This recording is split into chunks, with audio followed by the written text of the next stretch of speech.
অন্ধকার নেমেছে প্রকৃতিতে। চারিপাশে যেই পোকাদের শব্দ দ্বিগুণ হচ্ছে। গ্রাম্য রাস্তা দূর দূরান্ত থেকে বাড়ি আওয়াজে ভেসে আসছে কুকুরের ঘেউ ঘেউ করে ওঠার শব্দ।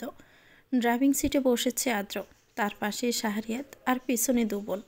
ছাদের মৃদু আলোতে সাই সাই করে এগিয়ে চলেছে গাড়ি।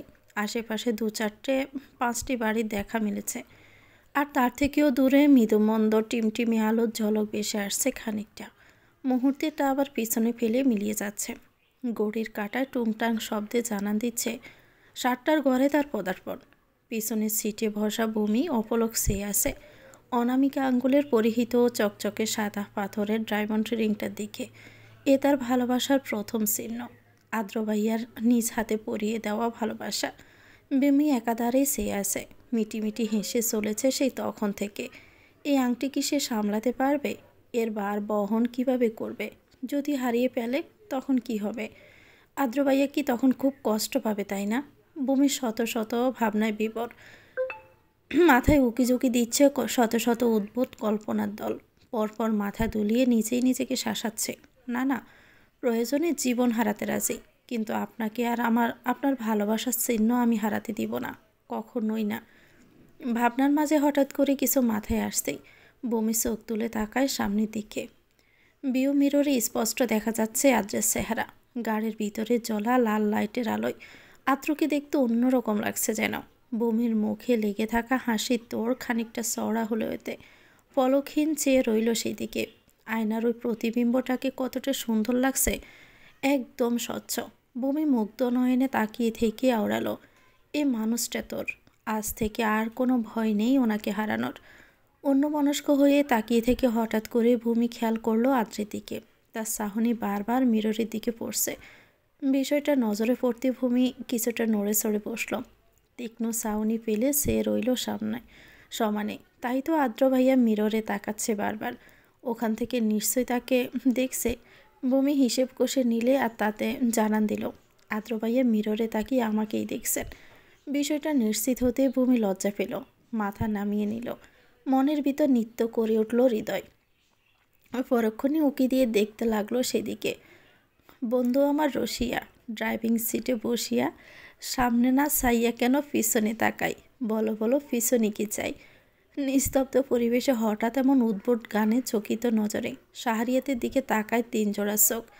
শাহরিয়াত 2 ভ্রু উঁচু করে নিচু করে তীক্ষ্ণ দৃষ্টিতে চেয়ে আছে আদ্রের দিকে। ভূমি আদ্রি এমন গানের অর্থ উদ্ঘাটন করতে নিজেদের মধ্যে মুখ সাওয়াসাওয়ি করছে। ভূমি ভাবুক হয়ে প্রশ্ন করে, ভাইয়া এটা আবার কি গান? আমি আগে তো কখনো শুনিনি। ভূমির প্রশ্নে আদ্রের থেকে নজর সরিয়ে ঘাড় গড়িয়ে তাকায় পিছনে। সশব্দে হেসে বলে, আরে ভূমি, শুনবি কি করে? এটা তো এইমাত্র আবিষ্কার হয়েছে।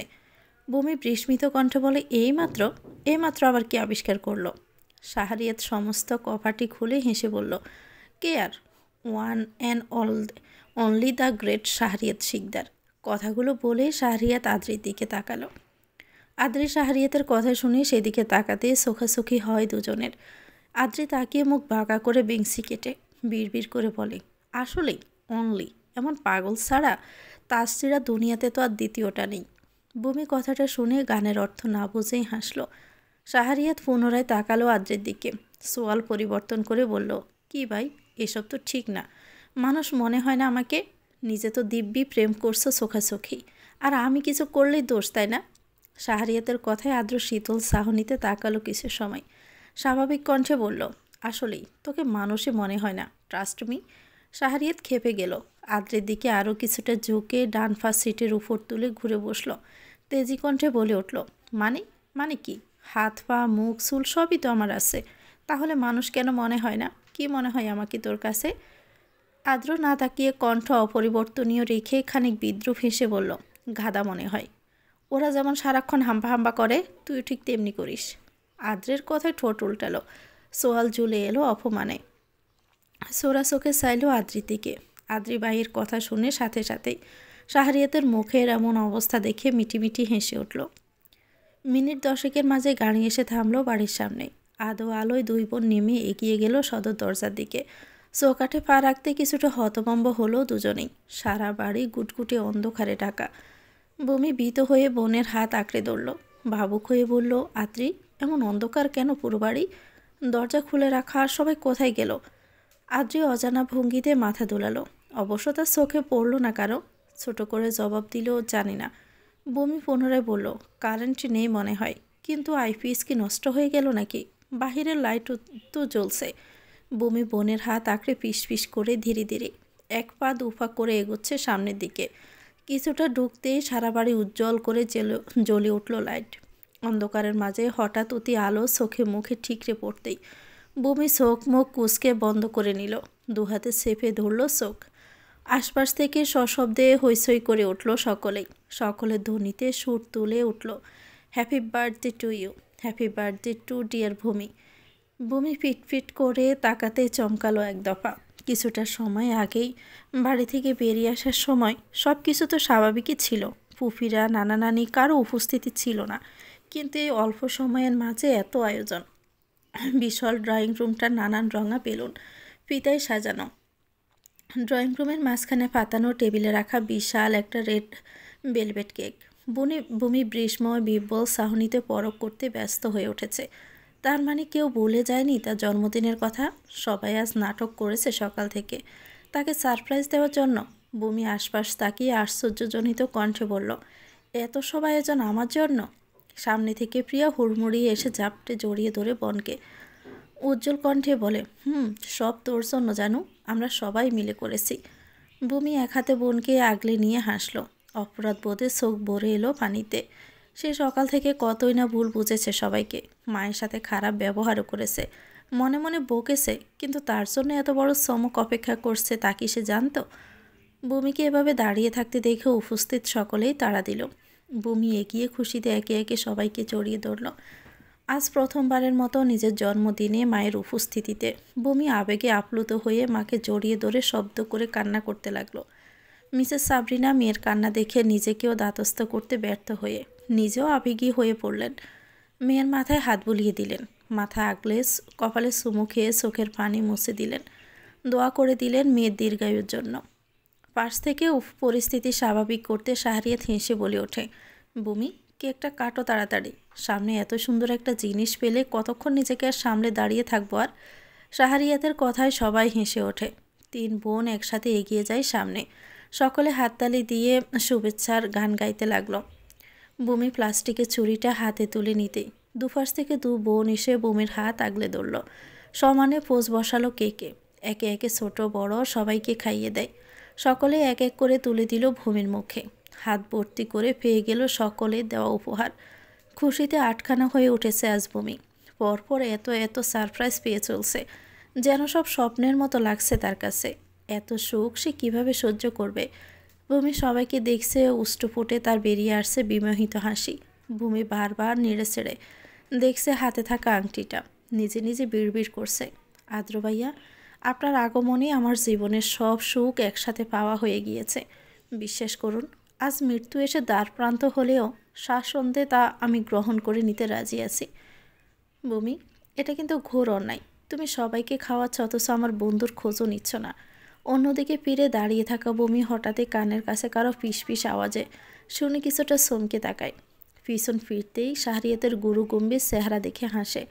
পরপর নজর ঘুরিয়ে খুঁজে আদ্রকে, কিন্তু এসেছে পর্যন্ত তার কোথাও দেখা গেল না। ভূমি এদিক সেদিক খুঁজল, আদ্রকে না দেখে পাশে তাকাতেই শাহরিয়াত সিরিয়াস কণ্ঠে পুনরায় বলে উঠল, মনে হয় রাগ করে চলে গিয়েছে। তুমি সবার আগে আদ্রকে কেক খাওয়াওনি বলে।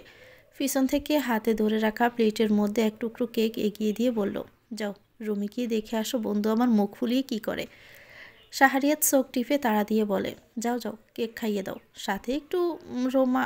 কথাটা শেষ না করেই শব্দহীন হাসি রেখে সোজা হয়ে দাঁড়ালো। ভূমি শাহরিয়াতের এমন কথাবার্তা ইতস্তবোধ করলো খানিকটা। লজ্জায় মাথা নত করে নিল। নিজেকে দাতস্থ করতে পারল না, যাবে কি না। কিছু সময় দাঁড়িয়ে ভাবল। পরক্ষণে প্লেট হাতে সকলের অগসরে সামনের দিকে পা বাড়াতে নিলে হঠাৎই পুফির আওয়াজে থেমে যায়। সেদিকে তাকায়। মিসেস তাহমিনা গলা জেড়ে নিজেকে প্রস্তুত করে নিলেন। নিজেদের মাঝে দাঁড়িয়ে বসে গল্প করছিল সকলেই। হঠাৎই মিসেস তাহমিনার ডাকে সাড়া দিয়ে সকলে গল্প ছেড়ে তাকান সেদিকে। সকলের দৃষ্টি নিচের দিকে পড়তে আলতো হেসে বলতে লাগলেন, আমার ভূমি মা আজ 17 বছর পূর্ণ হয়ে 18তে পা দিয়েছে। দেখতে দেখতে কতটা বড় হয়ে গিয়েছে। কথাটুকু বলে তাহমিনা এগিয়ে এসে ফাঁসে আঁকড়ে ধরলেন দুহাতে বমিকে। নিজেকে খানিকটা দাতস্থ করে পুনরায় বলতে লাগলেন। উৎসুক সকলেই চেয়ে আছে তার মুখপানে। আমি আমার মেয়েটার কাছে, ভাই ভাবি আর পরিবারের সবার কাছে একটা উপহার চাই। আশা করি আমার বুমিমা আমাকে না করবে না। তাহমিনা কথাটুকু বলে তাকালেন ভূমির দিকে। ভূমির চেহারায় এখনও কৌতূহল লেপ্টে আছে। ফুপির কথার মানে বুঝতে তার ছোট্ট মস্তিষ্ক বেগ পাচ্ছে। তাহমিনা আদুরে কণ্ঠে অনুনয় করে বললেন, কি মা, রাখবি তো ফুপির কথা? তোর জন্মদিনে আজ তোর কাছেই তোর ফুপি উপহার চাই, দিবি তোর ফুপিকে? ভূমি বুঝলো না, তাও হাসল। ফুপিকে আগলে ধরলো নিজেও। হেসে বলল, কি গিফট চাও তুমি ফুপি? আমার স্বার্থ থাকলে আমি অবশ্যই দিব, বলো। পাশের সোফায় বসে থাকা আফজাল আহমেদ সমানভাবে জিজ্ঞেস করলেন, কি বলছিস তাহমিনা? ও ছোট মানুষ, তোকে কি গিফট দিবে? সমানে সকলে মাথা নাড়ল জানার উদ্দেশ্যে। তারাও জানতে অধীর আগ্রহে চেয়ে আছে। তাহমিনা ভূমিকে নিজের মুখোমুখি করে দু কাঁধে হাত রেখে হাসলেন কোমল কণ্ঠে। বললেন, আমার পাহাদের সহধর্মিণী করতে চাই তোকে মা। আমার ঘরে রাজরানী করতে চাই। বিয়ে করবি আমার ছেলেটাকে? সন্ধ্যা থেকে সমস্ত আকাশ জুড়ে জলমলে তারায় আচ্ছাদিত ছিল চারিপাশ। দুশো রঙা মেঘেরা স্বাচ্ছন্দ্যে বেশি বেরিয়েছে সমস্ত অম্বরীতে। গোলথালার মতো চাঁদখানা শুভ্র রঙা তোলন ছাপার মতোই হেসে উঠেছিল খিলখিলিয়ে। কিন্তু হঠাৎ যেন তা থমকে এলো। এই অসময়ে আকাশ ভেঙে গুড়গুড় শব্দে ভারী হয়ে এলো চারিপাশ। এই কেমন কাকতালীয় ব্যাপারখানা আজ ঘটেছে। বমির সাথে বুঝি প্রকৃতিরও মন ভার হয়ে গেছে। নিস্তব্ধ সারা ড্রয়িং রুম। এতগুলো মানুষের উপস্থিতি রয়েছে তা কেন বোঝার উপায় নেই। কারো মুখে টু শব্দও নেই। বিস্ময়কর চাহনিতে একে অপরকে দেখছে কেবল। বাড়ি হয়ে শোনা যাচ্ছে সকলের নিঃশ্বাসের শব্দ। তাহমিনা সমানেই তাকিয়ে আছে ভূমির মুখপানে। লেগে আছে আনন্দের হাসি। ননদের কথায় হতবিহ্বল হয়ে রইলেন গৃহিণীরা। বিস্ময়বহ কণ্ঠে সাবিনা বললেন, কি বলছিস তাহমিনা? মেয়েটা এখনও ছোট, মাত্র 18 বছর হলো। এখনই বিয়ে বিয়ে বিয়ে নিয়ে আমরা ভাবিনি। সাবিনার কথায় বিস্ময় কাটিয়ে সকলের সমান তালে মাথা তুলালেন। সাবরিনা উদ্বিগ্ন কণ্ঠে বললেন, তাই তো, মেয়েটা সবে এইচএসসি পরীক্ষা দিল। তার চেয়ে বড় কথা, এখনও বিয়ে সংসার এসবের কিচ্ছু বুঝে না ও। তাহমিনা কপাল কুঁচকালেন। ভূমিকে ছেড়ে ভাইয়ের বউদের সম্মুখে এগিয়ে এসে আশ্বস্ত করে বললেন, তোমরা খামোখা চিন্তা করছো। বিশ্বাস রাখো, আমার প্রিয়ার চেয়েও বেশি আদর যত্নে রাখবো আমি ভূমিমাকে। তাহমিনা আলতো হেসে তাকালেন একপাশে লাজুক চেহারায় দাঁড়িয়ে থাকা পাহাদের দিকে। তার চেহারা জুড়ে বিরাজমান হাসি, না বলতে পেয়ে যাওয়ার আনন্দ। পাহাদ একাধারে তাকিয়ে আছে ভূমির মুখের দিকে। বুঝতে চাইছে হয়তো তার মুখভঙ্গি। খানিক তস্ত্র হয়ে ছেলেকে প্রশ্ন করলেন, কি পাহাদ, মায়ের প্রস্তাবে অমত রয়েছে তোর? পাহাদ আলতো হেসে মাথা নোয়ালো। তাতে যেন আশ্বস্ত হয়ে গেলেন তিনি। বুঝে নিলেন ছেলের মনের কথা। অসহায় নজরে একে অপরকে দেখছেন দুজনের মুখে বেশি হানা দিয়ে যাচ্ছে কোনো অজানা ভয় শঙ্কা। সাবরিনা হাহুতাশ করে চাইলেন স্বামীর দিকে। তার মাঝে কোনো প্রতিক্রিয়া চিহ্ন নেই। ভদ্রমহিলা হোঁচট খেলেন। মেয়েকে নিয়ে এমন একটা প্রস্তাব তুলেছে অথচ তার বাপের খবর নেই। স্বাভাবিক লোচন যেন এমন কিছুর জন্যই আগে থেকেই প্রস্তুত ছিলেন তিনি। স্বামীর ভাবলেশহীন চেহারা দেখে হতবাক হলেন। মুহূর্তে মুখ বার করে নজর সরিয়ে সামনে তাকালেন। তাহমিনা কারো কাছে নিজের যথোপযুক্ত উত্তর খুঁজে না পেয়ে ভাইদের সামনে এগিয়ে রমরমে আহ্লাদে কণ্ঠে বললেন, ভাইয়া, তোমরা কি বলো? রাখবে না বোনের অনুরোধ? পাঠাবে না মেয়েকে আমার ঘরে? আফজাল বিহ্বল হয়ে চাইলেন আফতাবের দিকে। দুই ভাই উৎকণ্ঠা নিয়ে চোখাচোখি তাকিয়ে স্থির চাহনি তাদের। ইশারায় যেন আলাপ সারলেন। কিছু সময় দাতস্থ হয়ে সোজা হলেন দুজনেই। সকলের আগ্রহ ভরা নজর তাদের দিকে ঠিকরে পড়ছে। ভয় শঙ্কা নিয়ে তাকিয়ে আছে ভূমি। দুপাশে আদ্রি প্রিয়া এসে জড়িয়ে ধরে আছে বোনকে। বাবা বড় বাবার মতামত জানার আগ্রহ। আফজাল খানিক ভেবে তাকালেন বোনের দিকে। ত্রস্ত হয়ে বললেন, বোন ভাইদের কাছে এভাবে আবদার করে কিছু চাইছে। সব দিক বিবেচনায় রেখে যা বুঝলাম তাতে না করারও তো কোনো উপায়ও খুঁজে পাচ্ছি না। কথাটুকু বলতে বলতে কপালে সূক্ষ্ম বাস পেলেন, সাথে মুখে কিঞ্চিত হাসি। আফতাব সমানে গলা মেলালেন। গড় বর পরিবার সব দিক ভালো। আমার বমির অবহেলা হবে না কখনো, তা আমি নিশ্চিন্ত। আমার বোনের কাছে মেয়েটা থাকলে নিশ্চিন্তে আমি থাকতে পারবো। আমার কোনো আপত্তি নেই এই প্রস্তাবে। বাবার কথায় যেন হোঁচট খেলো বমি। বিস্ফোরিত নজরে তাকালো সামনে। মাথায় যেন ভাঁজ ভেঙে পড়ল তার। একটুও নড়চড় নেই, যেন হাত পা জোড়া আঠা দিয়ে কেউ জোড়া লাগিয়ে দিয়েছে টাইলসে। আজ এত খুশির দিনে কেমন শঙ্কায় পড়ল। বিকেল থেকে পাওয়া সকল আনন্দ, খুশি, লজ্জা সব যেন মুহূর্তেই হাওয়ায় মিশে গেছে। তবে কি সব মিথ্যে ছিল? ক্ষণিকের সুখ ছিল? কথাটুকু ভাবতেই একদলা কান্না চেপে বসল অক্ষিপটে। সমস্ত দেহ কাঁপছে ভয় কষ্টে। বমি তাকালো সামনে, জিভে ঠোঁট ভেজালো। বহু কষ্টে জড়িয়ে আসা কণ্ঠ ঠেলে বলে উঠল, আমি এখন বিয়ে করতে চাই না বড় আব্বু। বমির কথায় তাহমিনা খানিক নারাজ হলেন। মুখের হাসি মিলিয়ে যেতে যেতে পুনরায় তা চওড়া করে বমিকে আঁকড়ে ধরলেন। তুই ভয় পাচ্ছিস কেন মা? আমার একমাত্র ছেলের বউ হবি তুই। ফুফি তোকে অনীহা করবে, জ্বালাবে? কুলহারা প্রতীকে ন্যায় বমির সাহনি। তীর তীর করে কাঁপছে উষ্ঠদয়। তাকাচ্ছে আশপাশ, খুঁজছে তার নিজের ভরসার হাত। কিন্তু এত কিছু ঘটে যাচ্ছে, অথচ তার কোনো খোঁজ নেই। কোথায় সে? কষ্টের পাহাড় যেন আরও ভারী হতে লাগলো বমির। কি করবে তা ভেবেই বেকুল হলো। সাবরিনা আগবাদ সেদে বললেন, তেমন কোনো ব্যাপার নয় আপা। বিয়ে শাদী অত তাড়াহুড়োর করে করার মতো কোনো কাজ নয়। মেয়েটা এখনও অবুঝ, এসব নিয়ে ভাবারও তো সময় আছে। আফজাল বললেন, তাহমিনা আমাদের আগেই বিষয়টা অবগত করেছিল। আমি চেয়েছিলাম আরও কিছু সময় যাক, তারপর না হয়। কিন্তু ও যেহেতু চাইছে, আর আমারও মনে হয় না এই প্রস্তাব নাকচ করার মতো কোনো কারণ আছে। এখন তুলে না দিলেও প্রয়োজনে আক্ত করে রাখা যাবে। পরবর্তীতে না হয় তুলে দেওয়া যাবে, যখন তোমরা চাও ভূমি চাইবে। কি বলো সাবিনা? স্বামী ছড়ে দেওয়া প্রশ্নেই আটকে উঠলেন তিনি। উদ্বিগ্ন হয়ে বললেন, সিদ্ধান্ত নেওয়ার আগে আদ্রকে একবার জানালে ভালো হতো না? ছেলেটা কি বলে? আফজল প্রফুল্ল কণ্ঠে বললেন, অবশ্যই জানাতে হবে। আদ্র ভূমির বড় ভাই, তার উপস্থিতি জরুরি। কথাটা বলা শেষ হতেই হঠাৎ শোনা গেল তেজি, কর্কশ, হুতাশন কণ্ঠস্বর। হবে না, কোনো বিয়েটিও হবে না। হঠাৎই পিছন হতে ছুটে আসে এমন বাণীতে চকিতে তাকায় সকলে। সিঁড়ি বেঁধে হুড়মুড়িয়ে নামছিল আদ্রাও। কৌতূহল ভরা চাহনি সবার। ছেলের এমন কথায় আফজাল ব্রু কুঁচকালেন। অনিশ্চিত কণ্ঠে প্রশ্ন করলেন, কি বললে? আদ্রের সোজা উত্তর, যে বিষয়টা নিয়ে আপনারা আলোচনা করছেন সেটা কখনোই হবে না। সুসারও চাহনি তার, প্রস্তর মতো কঠোর চিবুক। তার গর্জন কণ্ঠে খানিক থমকালো বাড়ির মহল। আফজাল হকচকান, বসা থেকে উঠে দাঁড়িয়ে পড়েন। আশ্চর্য বনে খসখসে গলায় বলেন, মানে কি? অসভ্যর মতো মুখের ওপর কথা বলছো? কি বলতে চাইছো তুমি? বললাম যে বিয়েটা হবে না। শুধু এটা কেন, অন্য কোথাও অন্য কারো সাথে বমির বিয়ে হবে না। তাহমিনা বাইফোর কথায় থমকে গেলেন। অবাক হয়ে প্রশ্ন করলেন, এমন কথা কেন বলছিস আদ্র? কেন হবে না বিয়ে? আদ্র শটান দাঁড়িয়ে শীতল চাহনিতে নিখাত কণ্ঠে, আমি বলেছি তাই। আফজাল পুষে উঠলেন, রাগে হাঁসফাঁস করলেন। পাশে বিস্ময় চাহনিতে বসে থাকা আফতাবকে বললেন, দেখলি কেমন বেয়াদফের মতো বড়দের মুখের উপর তর্ক করছে। আফতাব উঠে দাঁড়িয়ে ভাইকে শান্ত করতে সে বললেন, ভাইজান আপনি শান্ত হন। আদ্র কি বলে আগে দেখুন।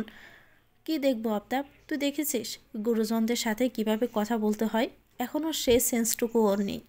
সাবিনা উদ্বিগ্ন হয়ে বলেন, তুমি এমন না করে আগে শোনো ছেলের কথা। মেয়েটা এখনও ছোটো, তাই হয়তো। মায়ের কথা শেষ হওয়ার পূর্বেই আদ্র কথা কেড়ে নিয়ে বলে, মা, ভূমি ছোট হোক বা বড়, বিয়ে হবে না মানে হবে না। আফজাল রক্তিম চোখে তাকিয়ে হতবাক হয়ে জিজ্ঞেস করলেন, হবে না মানে? কেন হবে না? আর সেটা সিদ্ধান্ত নেওয়ার তুমি কে? আমরা ওর বড়জন, ওর বিষয়ে সিদ্ধান্ত নেওয়া আমাদের অধিকার আছে। ক্ষমা করবেন, কিন্তু এই একটা বিষয়ে আপনাদের কোনো মতামত আমি মানতে পারছি না। কথাটুকু বলে আদ্র থামল, তাকালো ভূমির কন্দনরত রক্তিম মুখশ্রীতে। ফের চোখ ফেরালো সামনে বসে পরিবারের সকলের দিকে। শীতল কণ্ঠে বলল, হবে না কারণ আমি ভূমিকে ভালোবাসি। আর এই পৃথিবীতে কোনো পুরুষের সাথে ওর বিয়ে হয়ে থাকে, সেটা হবে একমাত্র আদ্রিয়ান আহমেদ আদ্রের সাথে। সবেগে মেরুদণ্ড সোজা হলো ভূমির। অত্যুজ্জ্বল চোখে চাইল সামনে। আশার আলো খুঁজে পেয়ে চমকালো মুখশ্রী। ললাটে ফুটল সূক্ষ্ম হাসি। আদ্রের মুখে ভালোবাসি কথাটা শুনে শরীর বেয়ে সূক্ষ্ম চিকন বিদ্যুৎ রেখা যেন চেয়ে গেল। হকচকে উঠল উপস্থিত প্রত্যেকেই। বিস্ফোরিত ছাউনিতে তাকালো আদ্রের দিকে। আটকে উঠে দাঁড়িয়ে পড়ল আফতাব। আফজাল নির্বিকার হতবুদ্ধিভাব, পরবিত হয়ে দাঁড়িয়ে। তাহমিনাও হতবম্ব ভাষাহীন। দুই জাত একে অপরের দিকে অবিশ্বাস্য নজরে চেয়ে আছে। এসব কি বলছো তুমি আদ্র? মাথা ঠিক আছে তোমার? রুষ্ট কণ্ঠে মিস্টার আফজালের হুঙ্কার। আদ্রের শান্ত স্বর, আপনি ঠিকই শুনেছেন। আমি ভূমিকে ভালোবাসি। এই আদ্রেরই বউ হবে ভূমি। আশা করি সকলে শুনতে পেয়েছেন। আগত পরিস্থিতি কল্পনা করেই কাঁপছে ভূমির হাত পা, ঘামছে সারা শরীর, গুটিয়ে জড়সড় হয়ে গিয়েছে সমস্তটা। আফজাল স্থান ছেড়ে নড়ে সড়ে দাঁড়ালেন, এগোলেন খানিক সামনে। অতিরিক্ত ক্রোধে কাঁপছে লম্বা দেহ, ভারী কণ্ঠে বলে উঠলেন, আদ্র, তোমার কি মাথা ঠিক আছে? ভূমি তোমার বোন হয়, সে কথা কেন বলে যাচ্ছ? আদ্র দাস্তে হাসল, বিদ্রুপ স্বরে বলল, আপনারা হয়তো বলে গিয়েছিলেন, ফাহাদও কিন্তু ভূমির ভাইই হয়।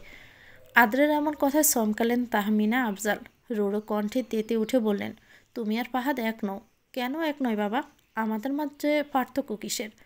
ছেলের প্রশ্নে রাগান্বিত চোখে চাইলেন, দাঁত চেপে ধরলেন, রাগ সংযত করতে চাইলেন আফজাল।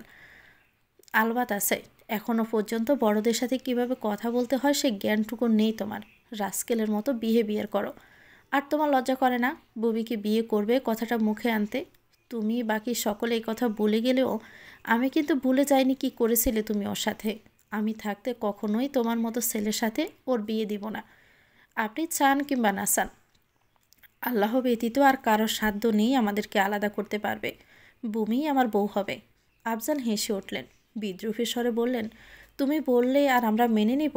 কবে থেকে তুমি এই স্বপ্ন দেখা শুরু করলে? আদ্রের সহজ কণ্ঠ, যখন থেকে ও আমাকে ভালোবাসতে শুরু করেছিল, এবং তারও আগ থেকে। আদ্রের কথায় কয়েক জোড়া অক্ষিপট বিদ্যুৎ বেগে সচকিতে তাকালো আবার ভূমির দিকে। ধক করে উঠল ভূমির অন্তঃস্থল, বয়স ইট দ্বারা শীতল হয়ে উঠল। ঠোঁট মুখ শুকিয়ে এলো, চিবুক খাদে এনে ঠেকল। মুখ হাঁ করে তাকিয়ে আছে দুই চা। আকপিস না ভেবে আফজাল হতবাক হয়ে প্রশ্ন ছড়ল, ভূমি, আদ্র যা বলেছে তা কি সত্য? তুমি আদ্রকে পছন্দ করো? পাশ থেকে শাহরিয়ার চিকন কণ্ঠে বলে ওঠে, পছন্দ না, ভালোবাসে। এমন পরিস্থিতি বলে ওঠায় কথায় সকলের তীক্ষ্ণ দৃষ্টি গিয়ে পড়তে চুপ করে গুটিয়ে যায় সে। পুনরায় তাকায় ভূমির দিকে। বড় আব্বুর করা প্রশ্ন শুনে ভূমি ভয় পেয়ে খামছে ধরে আদ্রির হাত। ভীত নজরে চোখ তুলে তাকায় সামনে। নিখাত চোখ জোড়ে টলমল পানি লাল বর্ণ ধারণ করে আছে তা। উষ্ঠজোড়া কাঁপছে। মনে ভয় শঙ্কা নিয়ে তাকায় আদ্রির দিকে। সে ব্যাকুল চোখে তাকিয়ে আছে ভূমির দিকে। ভূমি চাইলেও পড়ে নিল আদ্রের ব্যাকুলতা। পড়ল আদ্রের চোখে বেশি ওঠা নিজের প্রতি অগাধ বিশ্বাস, ভালোবাসা। যে মানুষটা তাকে পেতে লড়ছে, কিভাবে সে মানুষটাকে নিরাশ করবে সে?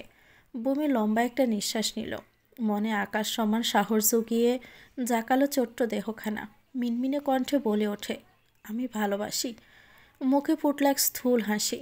পস্ত বক্ষ টান টান করে দাঁড়ালো আদ্র। আটকে রাখা দম ফোঁস করে ছেড়ে দিল, যেন জান ফিরে পেয়েছে হাতে। ভূমি সম্মতি যেন তার সাহস বাড়িয়ে দিয়েছে আরও শতগুণ। এই সাহস নিয়ে যুদ্ধ জয় করাও খুব সহজ। আতকে বা হাতে মুখ চেপে ধরেন তাহমিনা, চোখে মুখে বিস্ময়। চমকায় দুই যাও, তাকায় বারবার নিজেদের দিকে। আফজাল বিদ্যুৎ বেগে তাকায় ভাইয়ের দিকে। আফতাব বিমর্ষ হয়ে বসে আছে, তার মাঝে কোনো ভাবাবেগ নেই। বিস্ময় খেলে আছে, হতবুদ্ধি তার মস্তিষ্ক। নিজের মেয়েকে নিয়ে চলা বাকবিতণ্ডা যেন তার কোনো আঁচ নেই তার মাঝে। ক্ষিপ্ত হয়ে চেঁচিয়ে উঠলেন ভাইয়ের উপর, আফতাব, তুই চুপ করে কেন বসে আছিস? তামাশা দেখছিস? তোর মেয়ে কি বলে এসব, দেখছিস না তুই? ভাইয়ের কথায় অসহায় নজরে তাকালো। দোনমনো হয়ে হাঁসফাঁস করে উঠল সবেগে। সামনে এগিয়ে কণ্ঠ কঠিন করে ভূমিকে বলল, ভূমি, তুই কি বলছিস এসব? বাবার প্রশ্রয় কণ্ঠে ছাতক পাখির ন্যায় তাকালো। বাবা তার কখনো ফিরিয়ে দিবে না বিশ্বাস নিয়ে ভূমি কান্না জড়িত বেজায় গলে দ্বিধাহীন উপর নিচ মাথা দুলিয়ে জানালো, আব্বু, আমি সত্যি বলছি, আমি আদ্র ভাইয়াকে ভালোবাসি। স্তম্ভিত হলেন ভদ্রলোক। ভূমির কথায় মাথা ছাড়া দিল ক্রোধ। সোয়াল শক্ত করে খেই হারিয়ে হন হন করে এগিয়ে এলেন ভূমির সামনে। স্যাঁত করে উঠল ভূমির অন্তর। ভয়ে জড়সড় হয়ে গেল। বড় আব্বুকে মারবে, সে ভয়ে নিজেকে আড়াল করতে চাইল বোনের পিছনে। বজ্রকণ্ঠে চেঁচিয়ে উঠলেন তিনি, এই মেয়ে, বয়স কত তোমার? প্রেম ভালোবাসা কি তা বুঝো? পরক্ষণে প্রকট চোখে চাইলেন ভাইয়ের দিকে।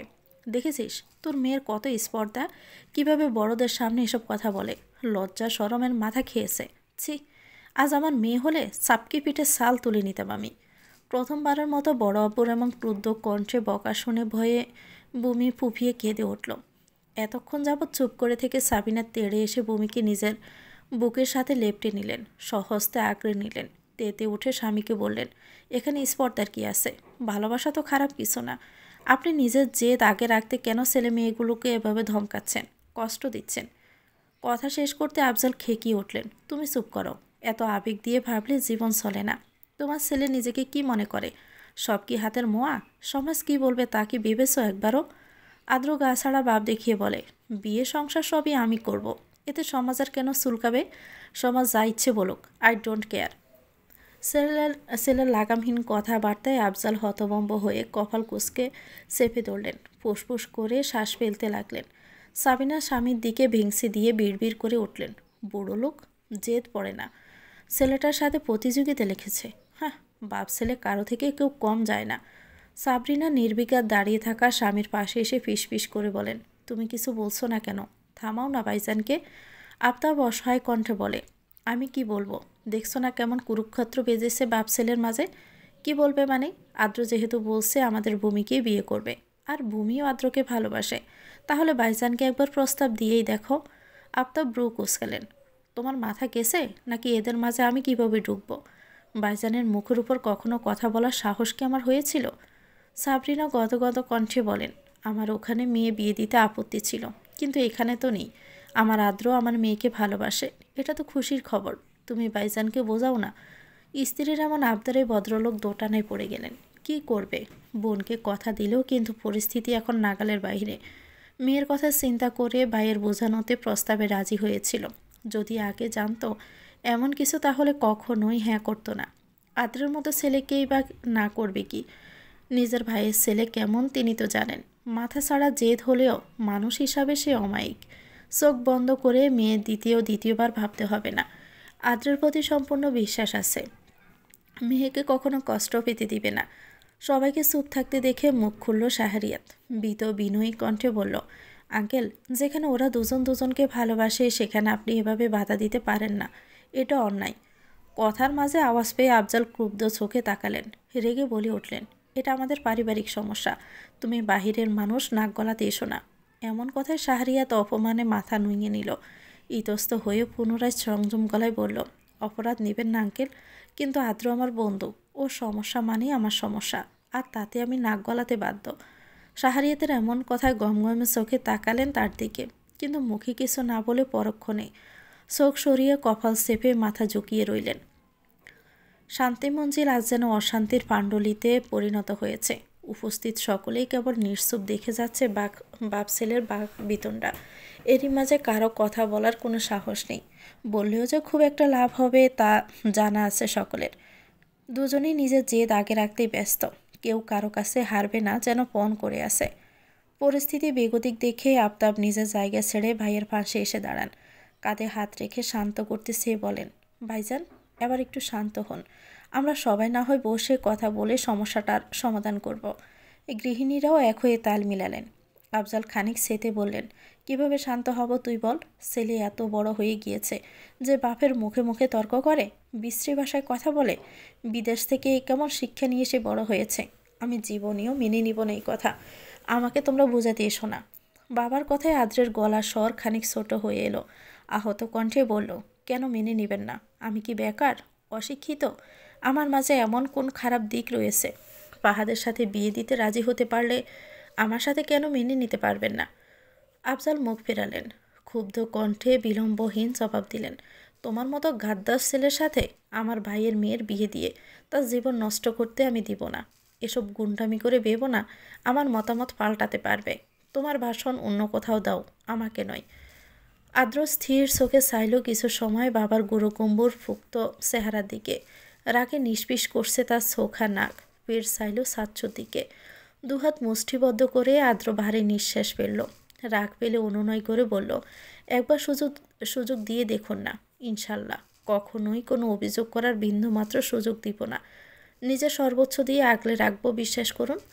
ছেলের কাতর স্বরে তাকালেন আফজাল। তৎক্ষণাতে চোখ সরিয়ে অন্যদিকে চাইলেন। আফতাব ভাইকে বোঝাতে গেলেন, কিন্তু তাতে ব্যর্থ হয়ে দাঁড়িয়ে পড়েন। দুই যা অসহায় চোখে চাইলেন ননদের দিকে। এবার তাহমিনা এগিয়ে এলেন। ভদ্রমহিলার মুখে জুড়ে অসহায়ত্ব, অপরাধবোধ। যাচাই না করে তার তুলে দেওয়া একটা প্রস্তাবে আজ বাড়িতে এত বড় অশান্তির জট বেঁধে গেল। বাইকে টেনে বসালেন সোফায়। আফতাব এগিয়ে আদ্রকে উদ্দেশ্য করে বললেন, তুমি শান্ত হয়ে বসো আদ্র, রাগারাগি কোনো সমাধান নয়, আমরা কথা বলছি। চাচ্চুর কথায় আদ্র এক নজর চাইল বমির দিকে। তার কাতর চাহনি সমানে চেয়ে আছে আদ্রের দিকে। অনিশ্চিত পরিণতির জোয়ারে বাড়ছে ভবিষ্যৎ। বড় আব্বু মানবে কিনা এই শঙ্কায় কাঁপছে বক্ষস্থল। আদ্র কিছু সময় চেয়ে নজর সরালো, এসে বসলো বাবার ঠিক সামনের সিঙ্গেল সোফাটায়। তাহমিনা জড়তায় মোড়ানো কণ্ঠে আদ্রের দিকে তাকিয়ে বলে উঠলেন, বিশ্বাস কর বাবা, আমি আগে যদি জানতাম তুই ভূমিকে ভালোবাসিস তাহলে এমন কোনো চিন্তা মাথায়ও আনতাম না। কথাটুকু বলে কিছু সময় নিশ্চুপ চেয়ে বাইকে বললেন, ভাইয়া, আদ্র যেহেতু ভূমিকে ভালোবাসে তবে তাই হোক। আমি চাই না আমার কারণে আমার 2 ছেলে মেয়ে কষ্ট পাক। আমি আশা করছি তুমিও দ্বিধা করবে না, কারো অমত নিয়ে যেহেতু। আফজাল বোনের কথার প্রেক্ষিতে কিছু বলতে গিয়েও থেমে গেলেন। তাহমিনা পুনরায় বললেন, প্লিজ ভাইয়া, বোনের অনুরোধ, আর ছেলে মেয়ের খুশির জন্য হলেও মেনে নাও। 17 বছরের পুনরাবৃত্তি ঘটুক তা চায় না কেউ। ননদের কথায় একমত হয়ে সম্মতি দিলেন 2 জা। অনুরোধ করলেন, প্লিজ না করবেন না। আফজাল রেগে আফতাবের দিকে তাকাতে তিনিও সম্মতিতে মাথা দুলালেন। পরাজয় স্বীকার করলেন আফজাল। এতক্ষণ যাবৎ ধরে রাখা যেটুকু ফুঁস করে নিঃশ্বাসের সাথে উপড়ে ফেললেন। চোখ থেকে চশমাটা খুলে তাকালেন উপস্থিত প্রতিটি মানুষের দিকে। সকলের উৎকণ্ঠা চাহনি তার দিকে নিবদ্ধ। কারো মাঝে এই সম্পর্কে কোনো দ্বিমত নেই তা স্পষ্ট। আফজাল চোখ সরালেন ফতুয়ার এক কোণে। চশমার গ্লাস মুছতে মুছতে উঠে দাঁড়িয়ে অন্যদিকে তাকিয়ে জড়তা নিয়ে বললেন, সকলে জোট ফাঁকিয়েছ, আমি বেশ বুঝতে পারছি। ঠিক আছে, কারো যেহেতু কোনো আপত্তি নেই আর কি বলতে পারি আমি। সিদ্ধান্ত যেহেতু নেওয়া হয়ে গিয়েছে, আমার বলা না বলাই কিছু যায় আসে না। যা করো ইচ্ছে। কথাটুকু বলে আর 1 সেকেন্ড অপেক্ষা না করে হনহন করে ছুটে গেলেন শোবার ঘরে। গড় অন্ধকার কেটে উজ্জ্বল তীর্যক রোশনি দেখা মিলল সকলের মুখশ্রীতে। সশব্দে তালি দিয়ে উঠল। 2 জা একে অপরকে জড়িয়ে ধরলেন। যা বোন থেকে নতুন সম্বন্ধে আজ্ঞাত হওয়ার খুশিতে মেতে উঠল। আদ্রি প্রিয়া দুপাশে ঝাপটে জড়িয়ে ধরল ভূমিকে। সাহারিয়া তাদেরকে ঝাপটে ধরে গদগদ হয়ে বলল, কনগ্রেস ব্রো, তোমার এতদিনের অপেক্ষার অবসান ঘটল তবে। আদ্র হেসে ফেলল। শুভ্র দন্তে সমস্ত কপাটি মিলে এক স্বচ্ছ হাসি মুখ গব্বর ছুঁয়ে দিল। শ্যামবর্ণের মুখশ্রী জুড়ে সকসকে আনন্দের ঝিলিক খেলে উঠল। প্রবল বেগে ঝাপটে জড়িয়ে ধরল আফতাবকে। আকস্মিক হামলায় খানিক হকচকিয়ে উঠলেন ভদ্রলোক। পরিপ্রেক্ষিতে বুঝতে খিলখিল করে হেসে উঠলেন তিনিও। দুহাতে আঁকড়ে ধরলেন বাইপুর বলিষ্ঠ ছাতি। আদ্র বিনম্র কণ্ঠে বলল, সরি চাচ্চু, ভূমিকে কখনো কষ্ট দিব না, বিশ্বাস করুন, নিজের থেকেও বেশি ভালোবাসবো। আফতাব শব্দ করে হেসে উঠলেন। পিঠে হাত বোলাতে বোলাতে বললেন, আমি তোমায় ভরসা করি, আমার মেয়ে তোমার কাছে ভালো থাকবে। এর থেকে বেশি কিছু চাওয়ার নেই আমার। বন্দের থেকে ছাড়া পেয়ে ভূমি ব্যস্ত ভঙ্গিতে চোখ মুছল। এতক্ষণ যাবৎ বুকে ভারী পাথর বহন করা হৃদয় হালকা হতে উষ্টফুট জোরে বিগলিতে হাসি ফুটে উঠল। চঞ্চল পায়ে এসে জড়িয়ে ধরল বাবাকে। 2 জা মিলে আলোচনা করতে বসলো বিয়ের দিন তারিখ নিয়ে। তাতে যোগ দিলেন একে একে আদ্রি প্রিয়া সহ বাকিরাও। 1 মাস আগে থেকে শপিং করতে শুরু করবেন এ কথাই ফাইনাল করা হলো। শাহরিয়াত ফাঁস থেকে ঠাট্টা স্বরে বলে উঠল, কি ভূমি, বিয়ে নিয়ে অনুভূতি কেমন? তুমি খুশি তো? লজ্জায় কোণঠায় ভূমি লাল হয়ে এলো। চিবুক নিয়ে গলায় ঠেকালো। আইটাই করে উঠল। এটা কেমন প্রশ্ন করলেন উনি এতগুলো মানুষের সামনে? মা বাবার সামনে সে কি বলবে? তার মনের ভিতর এখন আনন্দের নৃত্য চলছে। খুশিতে গলা ফাটিয়ে বলতে ইচ্ছে করছে, আজ আমার মনের ভিতর পৃথিবীর শ্রেষ্ঠ অনুভূতি কাজ করছে। আদ্র ভাইয়াকে পেয়ে যাওয়ার অনুভূতি। আমি আদ্র ভাইয়ার বউ হব সেই অনুভূতি। ইস! বউমের লজ্জায় চোখ মুখ চেপে ধরতে চাইল। খিলখিল করে মনের সমস্ত আনন্দ কষ্ট উজাড় করে দিয়ে হেসে উঠতে চাইল, কিন্তু তা সম্ভব নয়। এত মানুষের সামনে এমন করলে তা লজ্জার বিষয়। সাবিনা চিন্তিত কণ্ঠে বলল, বিয়ের দিন তারিখ ঠিক করা নিয়ে আলোচনা করতে হবে। কখন কিভাবে কি করা যায়? উনি তো মুখ ভোঁতা করে কথাটা বলেই ঘরে চলে গেলেন। এবার দেখো, জেদ ধরে নাকি এটা নিয়ে আবার কাহিনী শুরু করেন। হঠাৎই আদ্রের আদলে বিরাজমান হাসির রেখা মিলিয়ে যেতে শুরু করলো।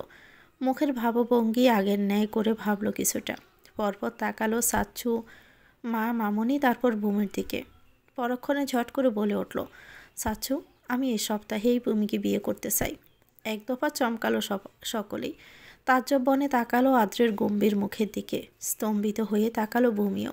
সাবরিনা উদ্বিগ্ন হয়ে প্রশ্ন করল, সে কি বাবা, এত তাড়াহুড়ো করে কেন বিয়ে? ভাইজান তো রাজি হয়েছেন, আস্তে ধীরে না হয় সব ঠিক করা যাবে। আদ্র বিলম্বহীন উত্তর দিল, রাজি হলেও আমার ওনাকে কোনো বিশ্বাস নেই। আর বিয়ে যেহেতু হবে তাহলে দেরি করে কী লাভ? আজ হোক কাল হোক আমারই তো বউ হবে, তাই বলে এত তাড়াহুড়ো করবেই? এই অল্প সময়ে শপিং করা, আত্মীয় স্বজন দাওয়াত করা, অনুষ্ঠান, এত কিছু কি সম্ভব? আদ্রি প্রফুল্লচিত্তে বলে ওঠে, অবশ্যই সম্ভব আম্মু। আমরা কাল সকালেই সকলে মিলে শপিং করতে চলে যাব। আদ্রির কথায় তাল মেলালো প্রিয়ও। আফতাব চিন্তিত হয়ে পড়ল, বেশি জলদি হয়ে যাচ্ছে না আদ্র? আমাদের পরিবারের ছেলে মেয়ের প্রথম বিয়ে, জাঁকজমকপূর্ণ আয়োজন করব, হাজার হাজার মানুষের উপস্থিতি থাকবে, সকলে দেখবে তা। কিন্তু এত অল্প সময়ে কিভাবে কি হবে? ভাইজান তো মানবে না। প্লিজ সাচ্ছু, না করবেন না, এত কিছুর এখন প্রয়োজন নেই। ছোট করে ঘরোয়াভাবে শুধুমাত্র কাছের মানুষদের উপস্থিতিতে আমি বিয়ে সারতে চাই আপাতত। অনুষ্ঠান প্রয়োজনে পরে করা হবে। শাহরিয়াত ব্রু কুসকে বলে, তুমি চাইলে তো হলো না, বিয়ে কি শুধু তুই একা করবি নাকি? ভূমিরও একটা ইচ্ছে আছে নিজের বিয়ে নিয়ে, তাকেও জিজ্ঞেস কর। শাহরিয়াতের কথায় আদ্র সোজা চাইল ভূমির দিকে। ভূমি এতক্ষণ যাবৎ আদ্রের দিকে চেয়েছিল ড্যাব ড্যাব করে। আদ্র তাকাতে ধক করে উঠল বুক, জড়তায় চোখ ঠেকায় নিচে। আদ্র সহজ কণ্ঠে বলল, তোমার কোনো আপত্তি আছে এভাবে? ভূমি হাসফাস করলো, বাবা মার সামনে সে কী করে বলবে তার কোনো সমস্যা নেই, এভাবে কেন এক্ষুনি এই মুহূর্তে তার সাথে আদ্র ভাইয়ের বিয়ে পড়িয়ে দিক, তার কোনো আপত্তি নেই। সে তো এক পায়ে দাঁড়িয়ে আছে, বললেই সাথে সাথে কবুল বলতে ঝাঁপিয়ে পড়বে। ভূমি মুখ নাড়ল না, মুখে একটা আওয়াজও করলো না, কেবল মাথাটা আরও কিছুটা ঝুঁকিয়ে আলতো হাসল। এতে আশ্বস্ত হয়ে আদ্র বলল, ওর কোনো আপত্তি নেই। মা, মামুনি, তোমাদের আপত্তি আছে? দুই যাও দুদিকে মাথা দুলালো, তাদেরও কোনো আপত্তি নেই।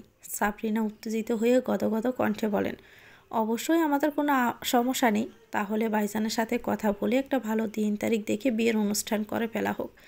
আদ্র আগ বেঁধে বলল, সামনে শুক্রবারে ফেললে ভালো হয়। আদ্রের প্রস্তাবে সকলেই একমত পোষণ করল। আফতাব ভাইকে রাজি করানোর ভার নিয়ে এগিয়ে গেল সেদিকে। দুই যা ননদ মিলে হাতে খাতা কলম নিয়ে সোফায় বসলো মেহমানদের লিস্ট করতে। ডেকোরেশনের দিকটা সামলানোর দায়িত্ব দেওয়া হলো সাদাপার শাহরিয়াতের কাঁধে। আদ্রিপ্রিয়া ব্যস্ত হলো কীভাবে গিয়ে শপিং করবে তা ঠিক করতে। এক পাশে সমানে দাঁড়িয়ে রইল ভূমি, দেখছে মা মনিদের কাণ্ড। হঠাৎই কানের কাছে উষ্ণ বাতাসে হকসকালো। ব্যস্ত নজরে তাকাতে আবিষ্কার করলো আদ্রের হাস্য মাখা মুখশ্রী। কেঁপে উঠল সে, শিহরণে গায়ের সমস্ত লোমকূপ কাটা দিয়ে উঠল। ঢ্যাপ ঢ্যাপ করে তাকিয়ে তক্ষুনি নজর সরালো। আদ্র হাসি কণ্ঠে প্রশ্ন ছড়ল, ম্যাম, আপনি কি নার্ভাস?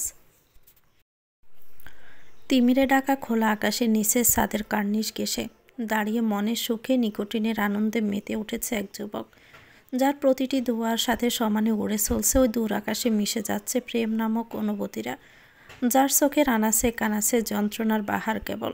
কে বলে ছেলেরা কাঁদে না? তারাও কাঁদে যখন তারা পেয়েও হারিয়ে ফেলে নিজের অন্তরে লুকিয়ে রাখা একমাত্র সুপ্ত অনুভূতিগুলোকে। সে জানল না, কখনো জানবেও না, একতরফা ভালোবাসা যে বড্ড প্রিয়া দেয়। ইস, কতই না নিষ্ঠুর এ পৃথিবীর নিয়ম। হে পৃথিবী, তুমি কি পারবে এক প্রেমিকের হৃদয় ভাঙাই হাহাকারের, এই চূর্ণ বিচূর্ণ অন্তরের বোঝা বইতে, যার প্রতিটি পরতে পরতে ছিল কোনো এক অষ্টাদশীর নামে লেখা স্বচ্ছ প্রেম। তাকে পাওয়ার অপেক্ষায় কেটেছে কত বছর, মাস, দিন, ঘন্টা, কেটেছে কত বসন্ত। তাকে নিয়ে সাজানো ছিল সুখে ভরা এক ভবিষ্যৎ, কিন্তু তাকে পাওয়া হলো না। সে তো ছিলই না প্রাপ্তি নামক সে খাতাটাই। অন্যমনা হয়ে হেঁটে চলেছে আদ্রি গন্তব্য তার ছাদের দিকে। সে জানে ফাহাদের অবস্থান এই মুহূর্তে সেখানেই রয়েছে। আজ তার ভীষণ খারাপ লাগছে মানুষটার জন্য। এত ঝামেলার মাঝে কারো নজর হয়তো তার দিকে পড়েনি, কিন্তু সে দেখেছে ফুফি যখন ভূমির সাথে তার বিয়ের বিষয়টা তুলেছিল তিনি কতটা খুশি ছিলেন, আনমনে হাসছিলেন। কিন্তু যখন জানতে পারল আদ্র ভাইয়া ভূমি একে অপরকে ভালোবাসে, তখন তার সমস্ত মুখের হাসি মিলিয়ে তাতে কেমন আদার নেমেছিল। ওনার চোখে স্পষ্ট যন্ত্রণা ফুটে উঠেছিল। ভূমিই ছিল তার সেই মনের মানুষ। আজ সে শতভাগ নিশ্চিত হয়ে গেল, কিন্তু এটা জেনে তার মোটেও খারাপ লাগছে না যে ফাহাদ ভাইয়া অন্য কাউকে ভালোবাসেন। সে তো অনেক আগেই নিজে কেবল ভালো লাগাটাকে দমিয়ে নিয়েছিল যখন জেনেছিল ফাহাদ ভাইয়া অন্য কাউকে ভালোবাসে। ভূমি ছুটল ঘরের দিকে, লজ্জায় সে অবিবাহিত আজ, চাইল না আর কোনো দিকে। থামল নিজের ঘরের সামনে এসে, ঢুকেই নরম হাতে দরজা চাপালো। উত্তপ্ত শ্বাস প্রশ্বাস বক্ষ ছিদ্র করে বেরিয়ে আসছে যেন। অদর কোণ ঘেঁষে বেরিয়ে এলো এক স্বচ্ছ মিষ্ট প্রাপ্তির হাসি। অক্ষিপট জোরে বেসে এলো একটু আগের ঘটে যাওয়া সকল দৃশ্য। আদ্র ভাইয়া তাকে পাওয়ার জন্য সকলের বিরুদ্ধে গিয়ে লড়েছে। মস্তিষ্কে স্নায়ু কোষ জোরে উচ্চধ্বনিতে বেজে চলেছে আদ্রের সেই কথাটা, আমি ভূমিকে ভালোবাসি। আপনি কি নার্ভাস ম্যাম?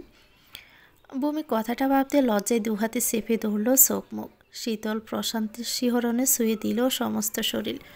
কুণ্ঠায় লালিত হলো দুগাল। খুশিতে ছুটতে লাগলো সমস্ত ঘরময়। আর মাত্র 5 দিন পর তার বিয়ে আদ্র ভাইয়ের সাথে। বমি আয়নার সম্মুখে গিয়ে দাঁড়ালো। নিজের এই লজ্জামাখা চেহারা দেখে নিজেই ফিক করে হেসে দিল। বিড়বিড় করে আওড়ালো, আর মাত্র 5 দিন পর আমাদের বিয়ে। আমি বউ সাজবো, বউ হব আপনার, আর আপনি হয়ে যাবেন আমার, একান্তই আমার। বমি আনমনা হয়ে ভাবতে লাগলো 2 বছর আগে সেই দৃশ্যপাট, যেদিন প্রথমবারের মতো দেখেছিল শ্যামবর্ণের বলিষ্ঠ দেহি গুরু গম্ভীর চেহারার অধিকারী পুরুষটিকে।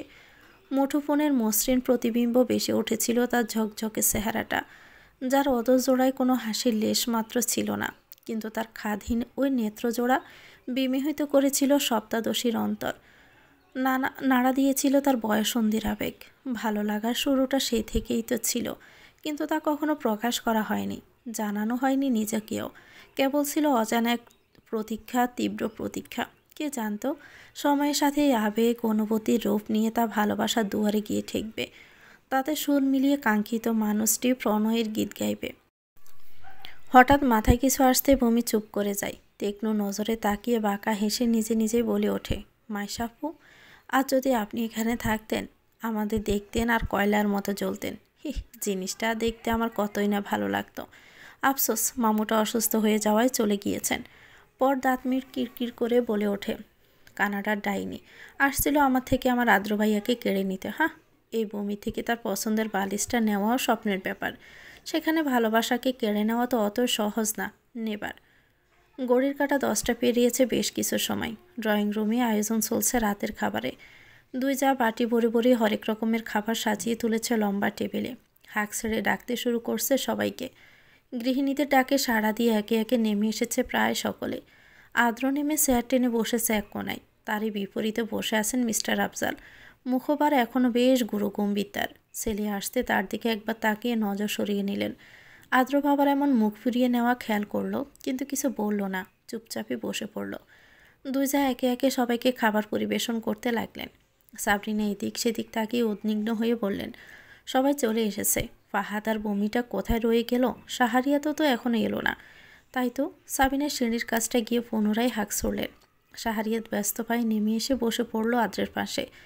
বমি উপর থেকে জানিয়ে দিল সে খাবে না, কিন্তু ফাহাদের কোনো সাড়া শব্দ এলো না।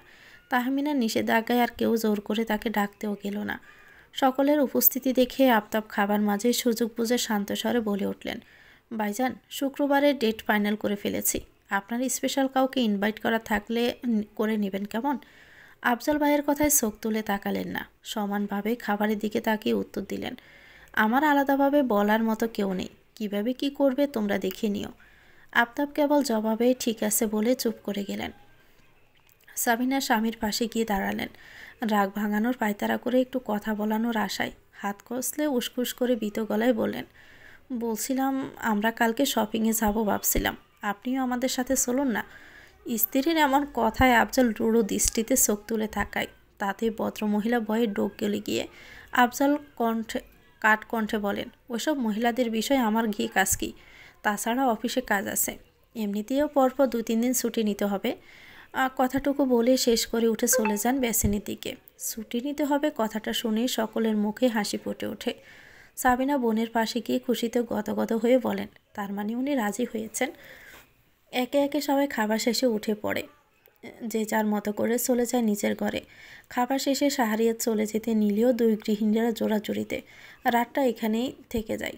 আদ্র সিঁড়ি বেয়ে উঠে নিজের ঘরে যেতে নিয়েও থামে। 2 পা পিছিয়ে দাঁড়ায় বমির ঘরের সামনে, হাত উঠিয়ে 2 বার নক করে। বমি ভিতর থেকে ঠক ঠক আওয়াজ পেতে বলে ওঠে, দরজা খোলা আছে। আদ্র অনুমতি পেয়ে দরজা ঠেলে ভিতরে ঢুকে আসে। বমি হাত পা ছড়িয়ে ছিটিয়ে শুয়েছিল বিছানায়। হঠাৎই আদ্রকে ঢুকতে দেখে দরপড়ে উঠে বসে। ফাঁস থেকে হাতড়ে কোনো রকম ওড়নাটা গায়ে পেঁচিয়ে দাঁড়ায়। থেমে থেমে জিজ্ঞেস করে, আদ্র ভাইয়া আপনি এখানে? আদ্র বুকে হাত গুজে তীক্ষ্ণ দৃষ্টিতে তাকিয়ে প্রশ্ন ছড়ায়, কেন আসতে পারি না? ভূমি ঘাবড়ে যায়, ভীত কণ্ঠে বলে, না না আমি সেটা তো বলিনি, আমি তো। আদ্র কিছুটা সময় তাকিয়ে থেকে শান্ত কণ্ঠে বলে, আমার রুমে এসো। আদ্রের এমন শীতল কণ্ঠে ভূমি ভরকালো, ঘাবড়ানো তার বদন। চকিত নজরে তাকিয়ে বেজে আসা কণ্ঠে বলল, কেন আপনার ঘরে?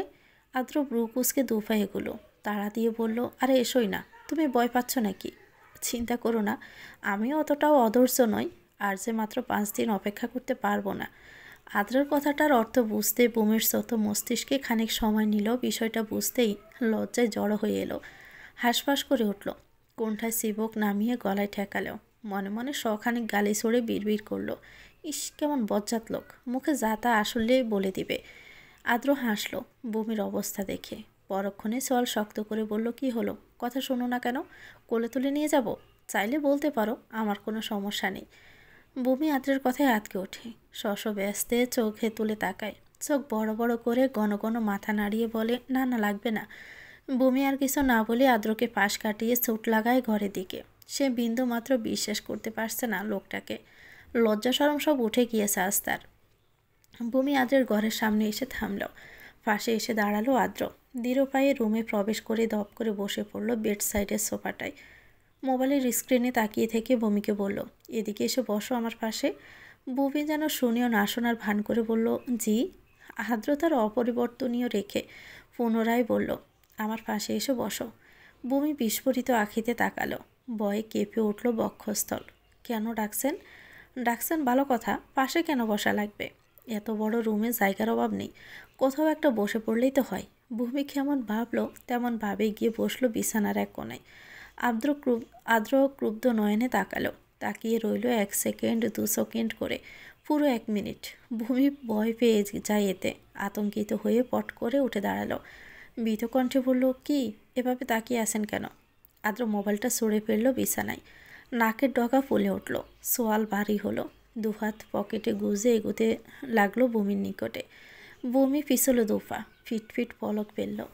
অদ্ভুত এক শঙ্কায় শরীর জুড়ে চিকন সূক্ষ্ম রেখা গড়িয়ে পড়তে লাগলো, পরপর করছে হৃৎপিণ্ড। গলা শুকিয়ে আসছে আদ্রের এমন সুসালো চাহনিতে, কেঁপে উঠেছে হাত পা দেহ। আদ্র এগিয়ে দাঁড়ালো ভূমির খুবই কাছে, ভূমির পিঠ ঠেকলো দেওয়ালে, অ্যাটাচড গাছের আলমারির দরজায়।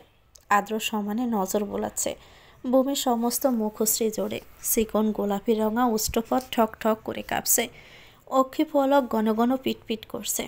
আদ্র শক্ত কণ্ঠে বলল, তোমাকে আমি ডেকেছি, একবারে আসনি, এসেছো। বলেছি পাশে বসতে, তা না করে আমার থেকে 5 হাত দূরত্বে গিয়ে বসেছ কেন? আমাকে ভয় পাচ্ছ কেন? আমাকে দেখতে কি ভয়ঙ্কর লাগছে? ভূমি পরপর পলক ফেলে জটপট দুদিকে মাথা দোলালো, মিনমিনি স্বরে বলল, না সুন্দর লাগছে, অনেক সুন্দর। ভূমির উত্তরে আদ্র ঠোঁট চেপে শব্দহীন হাসল। ভূমি তাকানোর আগে সে হাসি গুটিয়ে পুনরায় রূঢ় হয়ে বলল, তাহলে কাছে আসছিলে না কেন? ভূমি থতমত খেয়ে উত্তর খুঁজতে লাগলো, কি বলবে, কেন আসছিল না? সে কি বলবে সে সত্যি ভয় পাচ্ছিল না, না না লজ্জা পাচ্ছিল? ভূমি চোখ তুলে কাতর নজরে তাকালো, ডুব গিলে গলা ভিজিয়ে বলতে লাগলো, আমি আসলে। আদ্র খানিক এগিয়ে কথার মাঝেই বলল, আমি আসলে কি? ভূমি অমনি চুপ হয়ে গেল। আদ্রের নিঃশ্বাসের উষ্ণ ছোঁয়ায় সবেগে চোখ বন্ধ করে নিল, শরীরের রন্ধ্রে রন্ধ্রে শিহরণে চেয়ে গেল। অষ্টাদশীর আবেগ জোরে খেলে গেল নিষিদ্ধ এক অনুভূতি, যেটা অন্যায়, কিন্তু এই অনুভূতি জাগানোতে তার কোনো হাত নেই। সামনের লোকটা যে ইচ্ছে করে তাকে এমন পরিস্থিতিতে ফেলছে। ভূমি চোখ বন্ধ রেখে কিছু বলতে নিচ্ছিল, এর পূর্বে শ্যাম পুরুষের উষ্ণ পুরুষালী উষ্ট্রজোড়া সবেগে আবেগে আঁকড়ে নিল তার গোলাপি চিকনদর। ভূমি থমকালো, চমকালো শিহরণে কেঁপে উঠল শরীর। অনাকাঙ্ক্ষিত ঘটনায় বন্ধ করে রাখা অক্ষি যুগল চট করে খুলে প্রকট নেত্র বড় বড় করে তাকালো, পরক্ষণেই তার নিবৃত্তে বন্ধ করে নিল। আদ্র এক হাতে আঁকড়ে ধরল ভূমির সরু কটিদেশ, অন্য হাতে এনে ঠেকালো তার উন্মুক্ত ঘাড়ে। ভূমি সহস্তে চেপে ধরল আদ্রের শক্ত বাহু, বলিষ্ঠ দেহের ভাবে চটপট করে উঠল ভূমি। নিঃশ্বাস বন্ধ হয়ে আসার উপক্রম হলো, নেতি এলো দেহ, তবু আদ্র ছাড়ছে না। তীব্র থেকে তীব্র হয়ে উঠল আদ্রের চুম্বনের মাত্র। বমি হাঁসফাঁস করে উঠল। পকারে সুম্মনের তোপে বমির অবস্থা দুঃসহ হয়ে উঠল। না ছাড়লে এক্ষুনি বুঝি শ্বাসরোধে মৃত্যু নিশ্চিত। বমি অপুষ্টিত কণ্ঠে বলল। এতে ক্ষান্ত হলো। গলা আদ্র ছেড়ে দিল বমির অদর। ছাড়া পেতে উত্তপ্ত নিঃশ্বাস ঘন ঘন নির্গত হতে লাগলো। জান ফিরে পেল ভূমি। আদ্র বমিকে ছেড়ে বিদ্রাঙ্গুলি দ্বারা ঠোঁট মুছে শব্দহীন হাসল। বমি একবার তাকিয়ে চোখ সরালো। কোনটায় সে জড়ো হয়ে এলো। জ্বরের গতিতে দৌড়ে বেরিয়ে যেতে নিলে আদ্র চেপে ধরল হাত। টেনে বমির মসৃণ পৃষ্ঠ মিশিয়ে নিল নিজের থ্যাবড়া ছাতির মাঝে। কানের কাছে এনে ফিসফিস করে বলল, আমি কিন্তু চাইনি এমন কিছু করতে। বিয়ের আগে আগে তোমার দেওয়া ধারগুলো শোধ করে দেওয়াটা প্রয়োজন ছিল। আমি আবার কারো ধার দেনা রাখতে পছন্দ করি না। বমি আদ্রের থেকে ছাড়া পেতে চুট্টে ফালালো। নিজের কামরার সামনে এসে ফোঁস করে এক স্বস্তির নিঃশ্বাস ফেলল। ভিতরে ঢুকে খট করে লাগিয়ে দিল সিটকিনিটা। জাপটে এসে পড়ল বিছানার উপর। বালিশ আঁকড়ে তাতে মুখ ডুবিয়ে খুশিতে আইডাই করে উঠল। বমি উঠে বসল। নিজের হাতটা এগিয়ে সিমটি কেটে অবিশ্বাস্য কণ্ঠে বিড়বিড় করে উঠল, এটা কি সত্যি নাকি তার কল্পনা?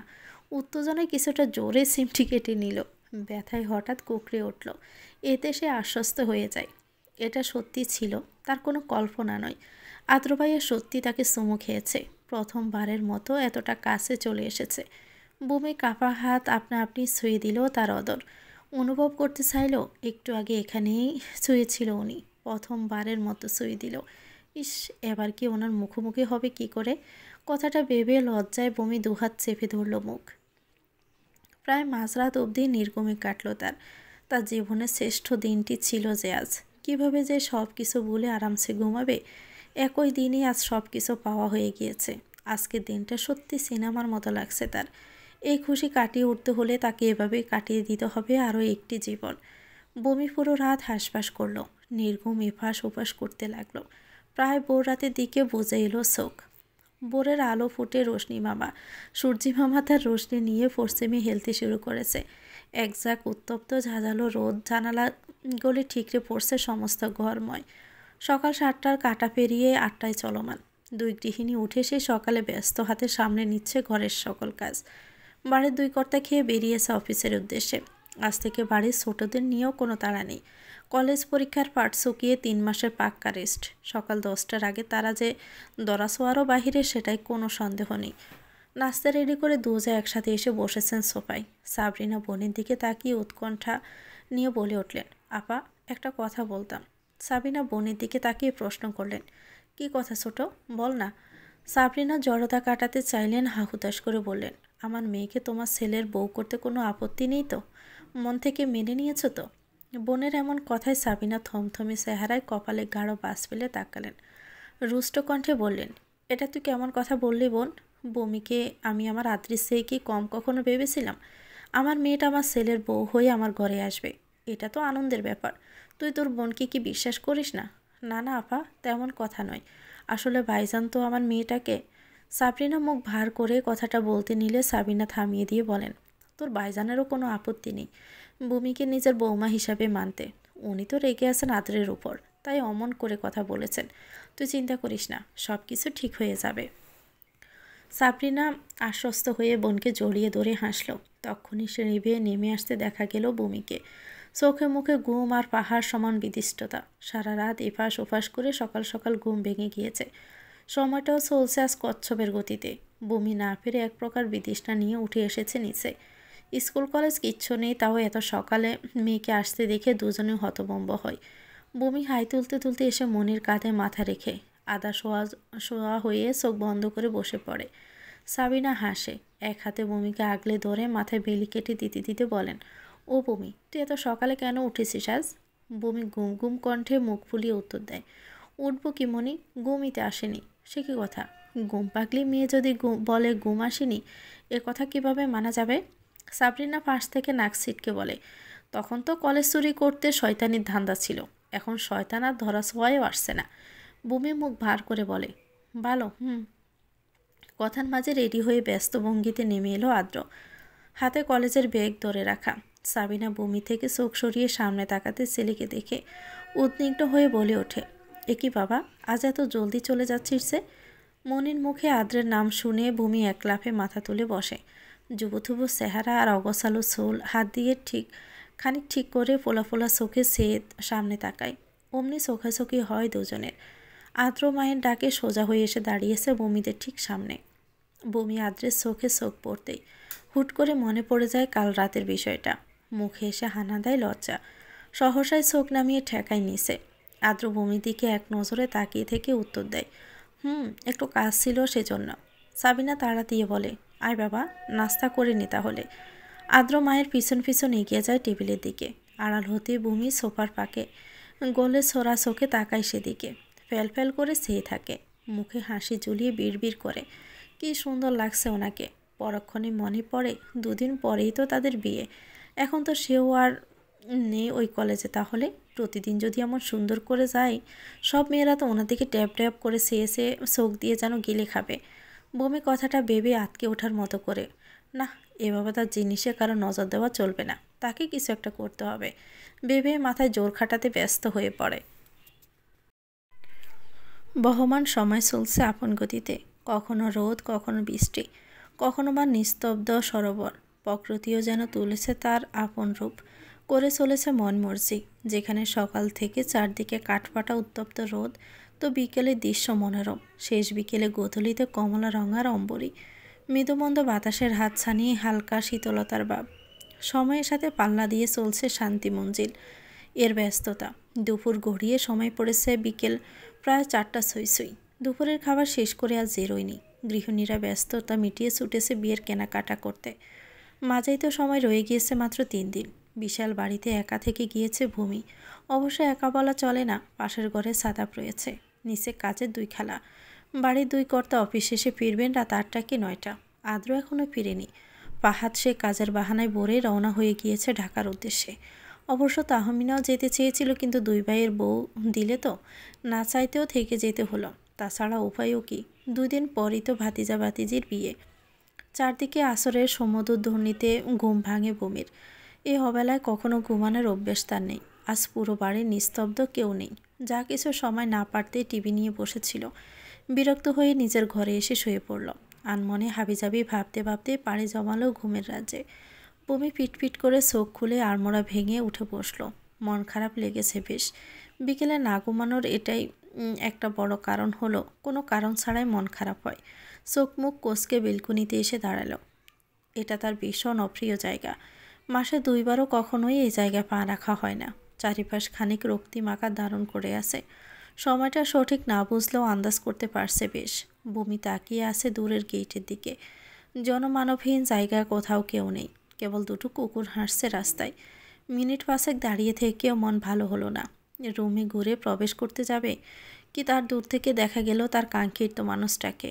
গায়ে জড়ানো আকাশি রঙা শার্ট, মাথায় হেলমেট আবৃত মুখমণ্ডল এক ঝলক দেখে বমি চিনতে পারল। মন খারাপের ওই মৃদু বাতাসের সাথে মিলিয়ে গিয়ে মুখে বিন্দু হাসির রেখা ফুটে উঠল। কোনো কারণহীন বুকের ভিতর ডিপ ডিপ শব্দ তুলে উঠল। মানুষটার একটু দর্শনেই শরীর বেয়ে বেয়ে গেল শীতল শিহরণ। বমি অপলক চেয়ে রইল সেদিকটাই। গেট বেদ করে কালো রঙা বাইকটা এসে দাঁড়ালো বাড়ির সামনে। আদ্র হেলমেট খুলে চোখ তুলে তাকাতে নজরে পড়ল ভূমিকে। সেই সকালে যেমন দেখে গিয়েছিল, অগোছালো চুল, ফোলা চোখ আর ঘুমো ঘুমো আদরের চেহারাটা। এখনও তার চেহারার দশা একই। আদ্র দূর থেকে দেখেও বুঝতে বাকি রইল না মেয়েটা সদ্যই ঘুম থেকে উঠেছে। বমি আদ্রকে এদিকে তাকাতে দেখে নিজেকে আড়াল করে নিল। ছুটে ঘরের ভিতর চলে যায়। যা দেখে আদ্র হাসল। বাইকের উপর হেলমেটটা সযত্নে রেখে হেঁটে চলল বাড়ির ভিতর। সিঁড়ি বেয়ে উঠে দাঁড়ালো বমির ঘরের সামনে। দরজা হালকা চাপানো, লক করা নেই তা বোঝাই যাচ্ছে। আদ্র কিছু মুহূর্ত নীরবে সে নরম হাতে ঠেলে দিল।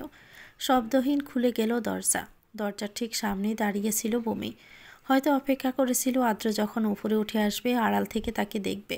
কিন্তু সে যে এসে তার ঘরের সামনে দাঁড়িয়ে আছে কে জানত। আদ্রকে দরজা খুলতে দেখে বমি বরকাল।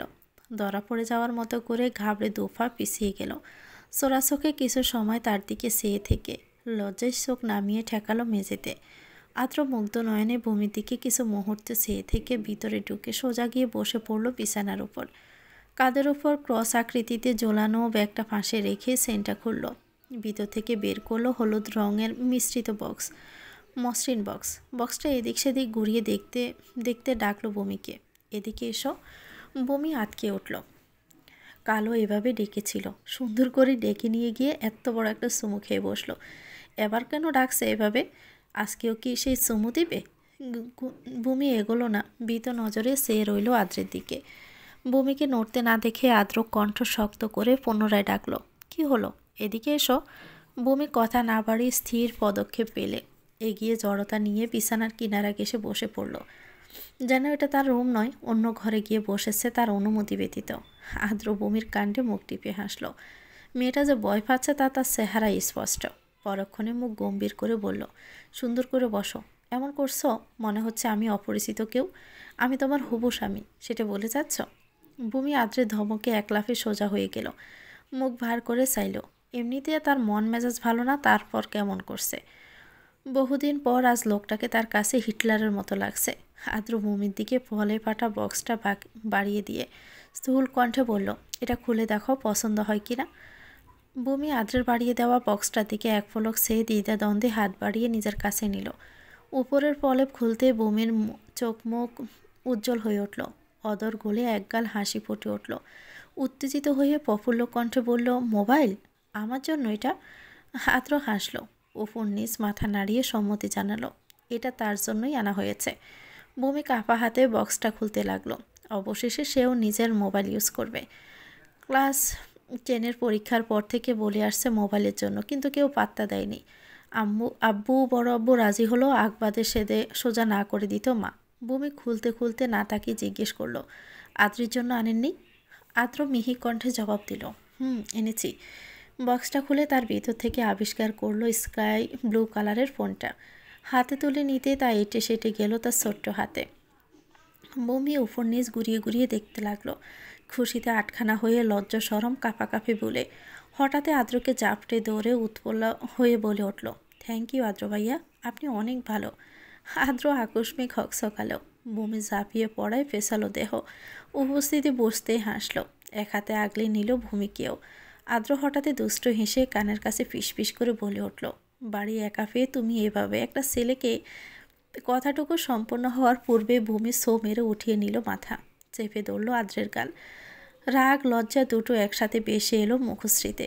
মিনমিনে স্বরে বলল, আপনি না দিন দিন এমন বেহায়া হয়ে যাচ্ছেন কেন? আদ্র ব্রু কুচকে তীক্ষ্ণ নজরে তাকিয়ে প্রশ্ন করল, বেহায়া হওয়ার মতো কি করেছি আমি? জড়িয়ে ধরলে তো তুমি নিজেই। ওইটাই করলে ভূমি উত্তর খুঁজে পেল না। এদিক সেদিক পল্লব ফেলে স্থির হয়ে বসে রইল অন্যদিকে ফিরে। এমন করে কেউ প্রশ্ন করে, সে কি মনে করিয়ে দিবে কি করেছে? আদ্র ভূমির দিকে চেয়ে থেকে নির্মষ্ট চেপে হাসল, পুনরায় ফিসফিসিয়ে বলল, বেহায়া হওয়ার মতো এখনও তো কিছু করেইনি, তবে সেটা হতেও আর বেশি দেরি নেই। এখন সময়টা তোমার, 4 দিন পর থেকে হবে আমার। আদ্রের কথার অর্থ বুঝতে একটা সেকেন্ডও সময় নিল না ভূমির মস্তিষ্ক। ঠান্ডা মাথায় সে কি হুমকিটা দিল ঢের বুঝতে পারছে। ভূমি কোণঠায় কান ঝাঁঝা করে উঠল মুহূর্তেই, চোখ নামিয়ে ঠেকালো গলায়। এভাবেও একটা মানুষকে বিপদে ফেলতে পারে, তাহা হয়তো ওনাকে না দেখলে বোঝাই দায় ছিল। ভূমি এই মুহূর্তে ছুটে পালাতে মন চাইছে, কিন্তু তার অবাধ্য পা তারা চলতে নারাজ, থম মেরে বসে আছে। ভীষণ রাগ হলো, তক্ষণি উঠে দাঁড়ালো আদ্র। বিছানা থেকে ব্যাগটা তুলে দরজার দিকে যেতে যেতে আবেদনময়ী কণ্ঠে বলল, আমি ফ্রেশ হয়ে আসছি, টেবিলে ভাত দাও জলদি।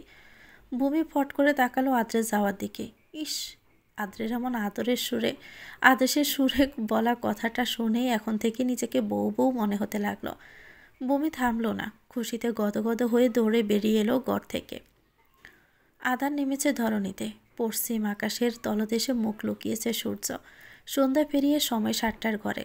বাড়ি থেকে ভীষণ সাজসজ্জার পরিপাটি হয়ে বেরিয়ে যাওয়া মানুষগুলো ফিরেছে ক্লান্ত, নেমে গিয়ে একাকার হয়ে। কারো হিসাব লেপটে আছে এবড়ো থেবড়ো আদ্রি, প্রিয়া চুলগুলো লেপটে গেছে সমস্ত মুখ আর কপাল জোড়ে। সকলের হাত ভর্তি একগাদা শপিং ব্যাগ নিয়ে বিধ্বস্ত পায়ে এগিয়ে এসে ধপ করে বসে পড়েছে সোফায়। মায়েদের আওয়াজ পেতে বমি দুরন্ত পায়ে নেমে এসেছে নিচে। সকলের এই করুণ দশা দেখে নিজে থেকেই সবার জন্য গ্লাসে ঢেলে ঢেলে পানি দিচ্ছে। মেয়ের এমন দায়িত্ব পালন দেখেই হাসলেন দুই মা।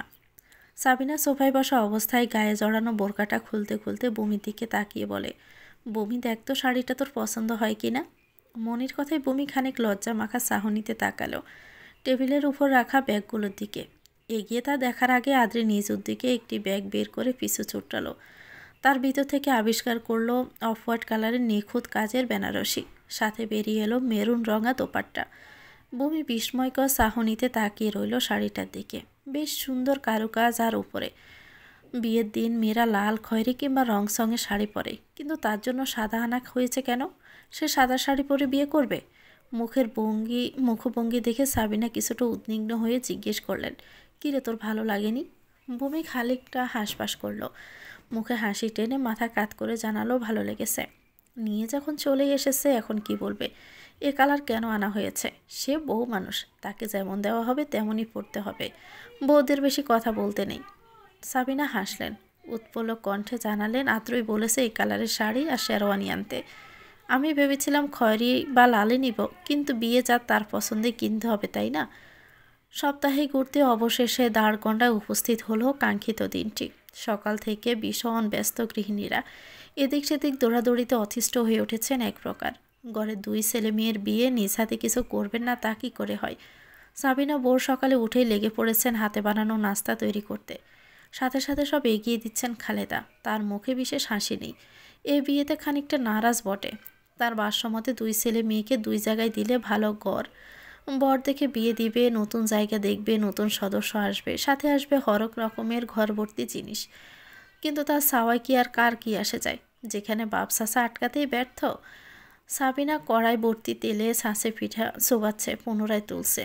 এই সকালের শীতল আবহাওয়া তার মৃদু বাতাসীয় ভদ্র মহিলা গেমে নিয়ে একাকার হয়ে উঠেছে। কিছুক্ষণ পরপর চোখে লাগানো চশমাটা কাপড়ের আসলে মুছে নিচ্ছেন।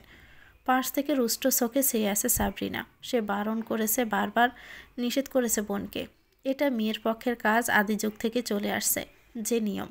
মেয়ে পক্ষ হতেই তো তত্ত্বস্বরূপ এসব হাতে বানানো পিঠা যাবে ছেলের বাড়ি। সে পিঠা আত্মীয় স্বজন, পাড়া প্রতিবেশীদের বাড়ি বাড়ি পাঠানো হবে। হোক বিয়েটা একই ঘরে, তাতে কি, তিনি তো করবেন নিজ হাতে। কিন্তু বোন তার কথা শুনলে তো? অনেক জোরাজুরি করেও পারা গেল না, সে সবার আগে এসে লেগে পড়ল কাজে। দুপুরের পরে দুজনের হলুদের আয়োজন করা হয়েছে। গ্রাম্য রীতিনীতি অনুসারে শিলপাটায় কাঁচা হলুদ বেটে বরকনেকে হলুদ ছুঁয়ে দুজনকে আলাদা আলাদাভাবে গোসল দেওয়া হয়েছে। ভূমিকে একটা পাতলা সুতির শাড়ি পরিয়ে রুমে বসিয়ে রাখা হয়েছে পুতুল সাজে। সাথে জারি করা হয়েছে বড়দের বিশেষ নিষেধাজ্ঞা, রুম থেকে এক পাও যেন বাহিরে না বের হয়। নতুন বউয়ের হলুদ রঙের কাঁচা হলুদের গন্ধে জিনভূতের আকর্ষণ বাড়ে। মায়েদের এমন আজগুবি কথা শুনে বমি হতভম্ব। এই যুগে এসেও মানুষ এসবে বিশ্বাস করতে পারে? কিন্তু অমান্য করার কোনো শান্তি নেই। দেখা গেল আজ তার বিয়ের দিনটাইও ছাড় দেওয়া হবে না মায়ের এত এত বকা থেকে। আকাশে মুখ ভার করে চারদিকে আধার নামাচ্ছে। আজকে সন্ধ্যাটা যেন নামতে নারাজ, বেশ ধীরে স্থির। তবে সেদিকে কারো বিশেষ খেয়াল নেই, সকলে ভীষণ ব্যস্ত। এমনকি সে তালিকা থেকে বাদ পড়েনি আদ্র নিজেও। বাড়ির এদিক সেদিক দৌড়াতে দৌড়াতে নাজেহাল সাদাব, শাহরিয়াত আর তার বন্ধুরা। পুরো বাড়ির একটা কোনাও যেন খালি না রাখা হয়, পুরোটা সাজিয়ে তুলতে হবে। ছোটোখাটো আয়োজনেও সকলের নজর কাড়ে, এটাই কড়া আদেশ আফজালের। গৃহিণীরা উঠে পড়ে লেগেছে আপ্যায়নে। কোনো খামতি রাখা চলবে না। প্রায় 26 বছর পর এই বাড়িতে কোনো বিবাহের আয়োজন। কারো মুখে একটা খারাপ বাণী উচ্চারণ হলে মান সম্মান চলে যাবে, এই ভয়ে তাড়া করছে। মেহমানদেরও আশায় হিড়েক শুরু হয়েছে শুনতে নামতে। বেশ কাছের মানুষ আর অফিসের কিছু ঘনিষ্ঠ বন্ধু ছাড়া আর কাউকে নিমন্ত্রণ দেওয়া হয়নি। এতেও যেন মুখ লুকাতে হিমশিম খাচ্ছে আফজালকে। যার সামনে পড়ছে সেই প্রশ্ন করে পড়ছে, হঠাৎ এত তাড়াহুড়োর কারণ কি? কিভাবে কি ঘটল? বেশ বিপাকে পড়েছেন যেন ভদ্রলোক। যখনই চোখের সামনে আদ্রকে দেখছে, রাগে নিষ্পিস করে উঠছে তার চোখানাক। দোতলায় ভূমির ছোট্ট রুমটায় ছোটোখাটো মেহেদির আসর বসেছে।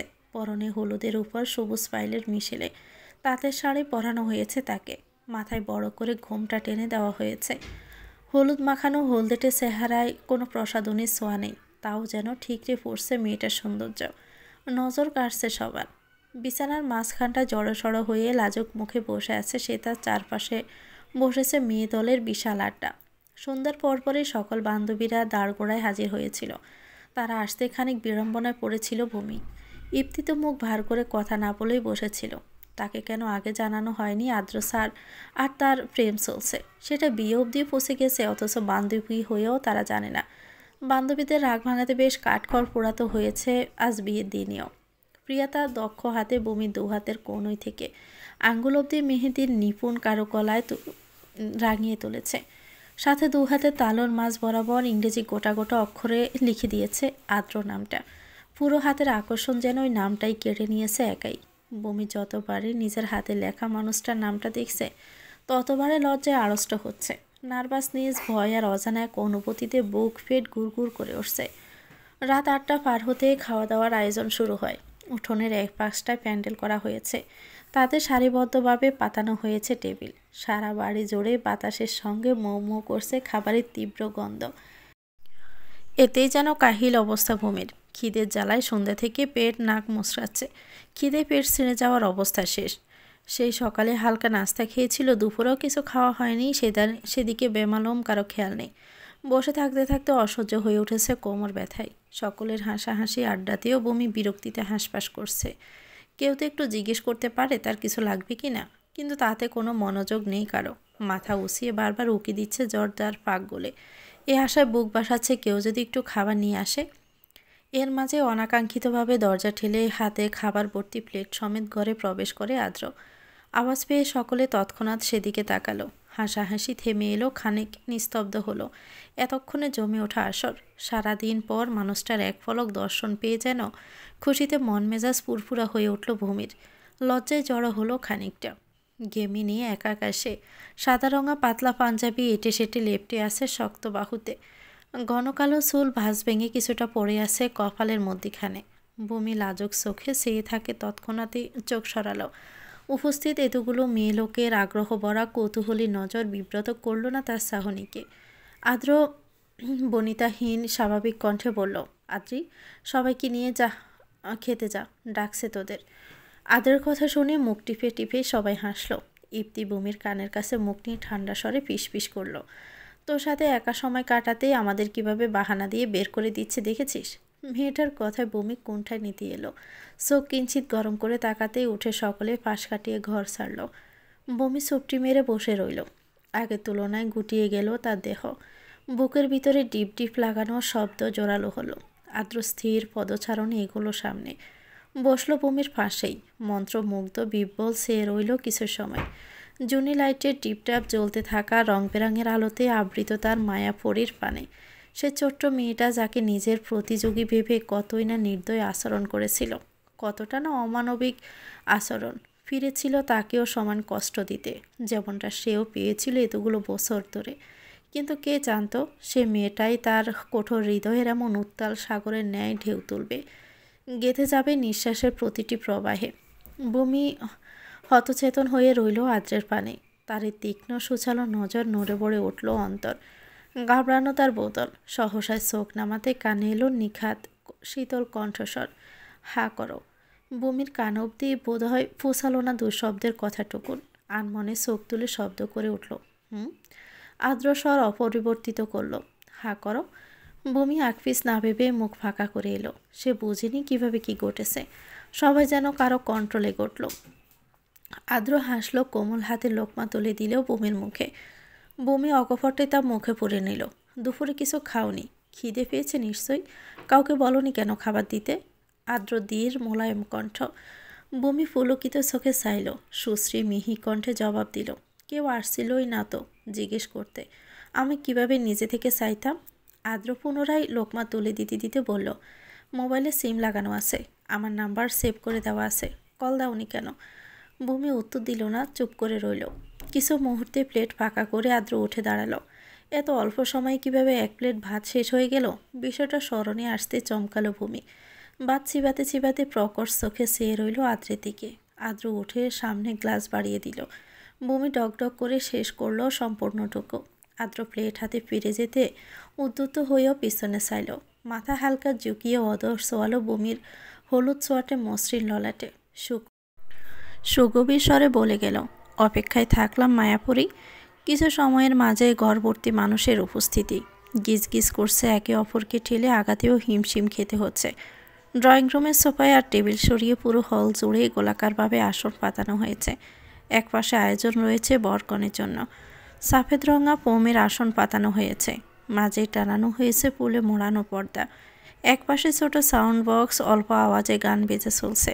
তার সামনেই ছোট ছোট ছেলে মেয়েরা মনের আনন্দে নেচে চলছে। তা দেখে কেউ কেউ হাততালি দিচ্ছে। বাড়ির ভিতর থেকে সাজানোর কাজ প্রায় শেষের দিকেই। সাদাব তার বন্ধুরা চলে গিয়েছে খাবারের দিকটা সামলাতে, লাইটিংয়ের দিকটা সামলাচ্ছে একা হাতে শাহরিয়াত। টেবিলের উপর রাখা লতা আর তার একবার নিতে পুনরায় টুলে উঠে সেগুলো সেট করতে করতে বিদিষ্ট সে। এদিক সেদিক খুঁজেও সাহায্য করার মতো পরিচিত কোনো মুখ চোখে পড়ছে না। হঠাৎ অদূরে দেখা মিলল আদ্রির। সে এখনও বাড়ির পোশাকে ঘুরছে। শাহরিয়াত হাত নেড়ে উঁচু কণ্ঠে ডাক দিতেই কাঙ্ক্ষিত ব্যক্তির সাথে আরও কয়েকজোড়া দৃষ্টি তার দিকে পড়ে। এতে তার কোনো পরোয়া নেই। আদ্রি তাকাতেই হাসি হাসি মুখে তাকে ইশারা করে এদিকে আসতে। ব্রু কুচকায় সে। আশপাশ তাকিয়ে বয়স্ক কিছু মহিলাদের তীক্ষ্ণ নজর ছাপিয়ে এগিয়ে এসে দাঁড়ায় শাহরিয়াতের সামনে। বিরক্ত কণ্ঠে প্রশ্ন করে, কি সমস্যা? ডাকছেন কেন এত জোরে জোরে? মহিলাগুলো কিভাবে তাকিয়ে আছে দেখেন না? শাহরিয়াত হাসল, চোখ টিপে বলল, আমার বউকে আমি ডেকেছি, তাতে কে কিভাবে তাকালো সেটা আমার দেখার বিষয় নাকি? আদ্রি বেজায় খেপল, দাঁত গিড়মিড় করে রাগে হিসপিস করে উঠল। আপনার নিষেধ করেছি না? এসব বলতে আবারও শুরু করেছেন? শাহরিয়াত ভঙ্গিমাহীন কাঁধ উছিয়ে বলল, যেটা সত্য সেটাই তো বলেছি। আর তুমি নিষেধ করলে আমাকে শুনতে হবে কেন? ভালোবাসতে কি তোমার থেকে অনুমতি নিয়েছিলাম যে এখন নিষেধ করলে শুনবো? আদ্রি চোখ গরম করে তাকালো। মুখে চসূচক শব্দ তুলে যেতে পা বাড়াতে নিলে শাহরিয়াত পুনরায় করুণ কণ্ঠে ডেকে উঠল, আরে আরে রেগে যাচ্ছ কেন? দাঁড়াও, আমাকে একটু হেল্প করো প্লিজ। একা একা উঠতে নামতে পায়ে ব্যথা হয়ে যাচ্ছে। আদ্রি থেমে পিছন ফিরল। আপাদমস্তক চাইল তার। গেমে নিয়ে তার নাজেহাল অবস্থা। চোখে মুখে দৌড়সাপের ছাপ স্পষ্ট। শাহরিয়াতের অবস্থা দেখে মায়া হলো। না চাইতেও দাঁড়ালো। টেবিলে রাখা তারগুলো হাতে তুলে একে একে বাড়িয়ে দিতে লাগলো। গড়িতে প্রায় 10টা সুই সুই। শেরওয়ানি পরে বর সাজে পা ভাঁজ করে কেবল আসনে বসেছে আদ্র। একে একে সকলে কাজ পেলে জড়ো হতে শুরু করেছে। দখল করছে নিজেদের জায়গা। কাজী উপস্থিত হয়েছে এরই মাঝে। অপেক্ষা কেবল ভূমির। তার এখনও নামার নাম নেই। সে কখন শাস্তি নিয়ে যাওয়া হয়েছে? আদ্র বারবার চোখ তুলে তাকাচ্ছে শ্রেণীর দিকে। অধৈর্য হচ্ছে তার নজর। এত সময় ধরে কিসের সাজ মেয়ে মানুষের? কই, তার রেডি হতে তো মাত্র লেগেছে 20 মিনিট। সেখানে 1.5 ঘন্টা হতে চললো, এখনও মেয়েটার আসার কোনো খবর নেই। আদ্র একা একা বসে থাকতে দেখে ব্যস্ত পায়ে এগিয়ে এসে পাশে বসলো শাহরিয়াত, পাশাপাশি রিহান। দুপাশ থেকে দুজনই আদ্রের কাঁধ চেপে ধরে হাসল। আদ্র হতভম্ব চোখে সে প্রশ্ন করল, কি সমস্যা তোদের? এমন করে হাসছিস কেন? রিহান শাহরিয়াতের দিকে সে চোখ পাকিয়ে বলল, এই হাসছিস কেন? আমাদের দুলা রাজা লজ্জা পাচ্ছে। কথাটুকু বলে দুজনে শব্দ করে হেসে উঠল। আদ্র বিরক্তই হলো। শাহরিয়াত বেশ উৎসুক হয়ে বলল, ভাই, বিয়ে করার অনুভূতি কেমন হয় একটু বল না। আদ্র ঠোঁট কামড়ে হাসল। দৃঢ় কণ্ঠে বলল, অনির্বচনীয়। এখন থেকে এতটা উতলা? আদ্র চোখ গরম করে তাকিয়ে কিছু বলতে নিবে, এর মাঝেই পাশ থেকে পিস পিসে আওয়াজে শোনা গেল, বউ নামছে, বউ নামছে। আদ্র নেড়ে ওঠা ঠোঁট বন্ধ করে নিল। ঠোক গিলে দৃঢ়স্থিতে চোখ ঘোরালো সামনে। আদ্রি, প্রিয়া, রিয়ার, মিথিলাদের মাঝে গোলে বিমাহিত অক্ষিদয় আটকালো অফ হোয়াইট কালারের উপর মেরুন দোপাট্টায় মোড়ানো সদ্য অষ্টাদশে পা দেওয়া তার মায়াপুরীর দিকে। সাদার উপরে গা ভর্তি সোনালি রঙে জড়ানো স্বর্ণালঙ্কারে জলজল করছে। ভূমি শাড়ি সামলে নতচোখে গুটি গুটি পায়ে নেমে আসছে। মুখে তার লাজুকতার হাসি। আদ্র চেয়ে রইল বিব্বল চোখে। আটকালো অষ্টাদশীর কাজল টানা ওই জলে বাসা 2 অক্ষিতে। খয়েরি রঙা লিপস্টিকের আস্তরণে ঢাকা ওই অধর জোড়ায়। আদ্র হিমশিম খাচ্ছে নিজেকে সামলাতে। বমিদের পদক্ষেপ আগাচ্ছে, জোরালো হচ্ছে। তার হৃদয়ের উত্তাল। নিজেকে সামলাতে চাইল। নিজের বেহায়া নজর টেনে হিসকে সরিয়ে আনলো সেদিক থেকে। থম ধরে বসলো নিচের দিকে সে। সাবিনা মুগ্ধ চোখে সে বোনের হাত চেপে ধরে বললেন, দেখ ছোট মেয়েটা কি মিষ্টি লাগছে মাশাল্লাহ। সাবরিনা ভেজা নেত্রে চেয়ে রইলেন মেয়ের দিকে। তার একমাত্র মেয়ে আজ কত বড় হয়ে গেল। ছোট্ট মেয়েটা বিয়ে নামক বন্ধনে আবদ্ধ হতে যাচ্ছে আজ। ফুলে জড়ানো বর্ডারের ওপাশে এনে বসানো হলো ভূমিকে। তার পাশাপাশি বসলো আদ্রি, প্রিয়া সহ মিথিলারা। শাহরিয়াত ফুলের পর্দা সরিয়ে ফুলিকৃত কণ্ঠে বলে উঠল, উফস ভূমি, অনির্বাচনীয় লাগছে তোমায়। শাহরিয়াতের বলা কথাটা ঠিক মাথায় পৌঁছালো না। তাও ভূমি মাথা ঝুঁকিয়ে রেখে কুণ্ঠায় হাসল। আর চোখে চাইল সামনে, কিন্তু ফুলের আবরণে ঢাকা দেওয়ালের ওপারের মানুষটাকে ঠিক ঠাওর করা গেল না। সময় গড়াচ্ছে আর অজানা এক ভয়ে বক্ষপিঞ্জর কেঁপে উঠছে। বড়দের তাড়া দিতে কাজী সাহেব এসে বসেছে তাদের সামনে। কাবিননামার বইটা ভূমির দিকে এগিয়ে দিতে কাপা হাতে তাতে স্বাক্ষর করে দিয়েছে।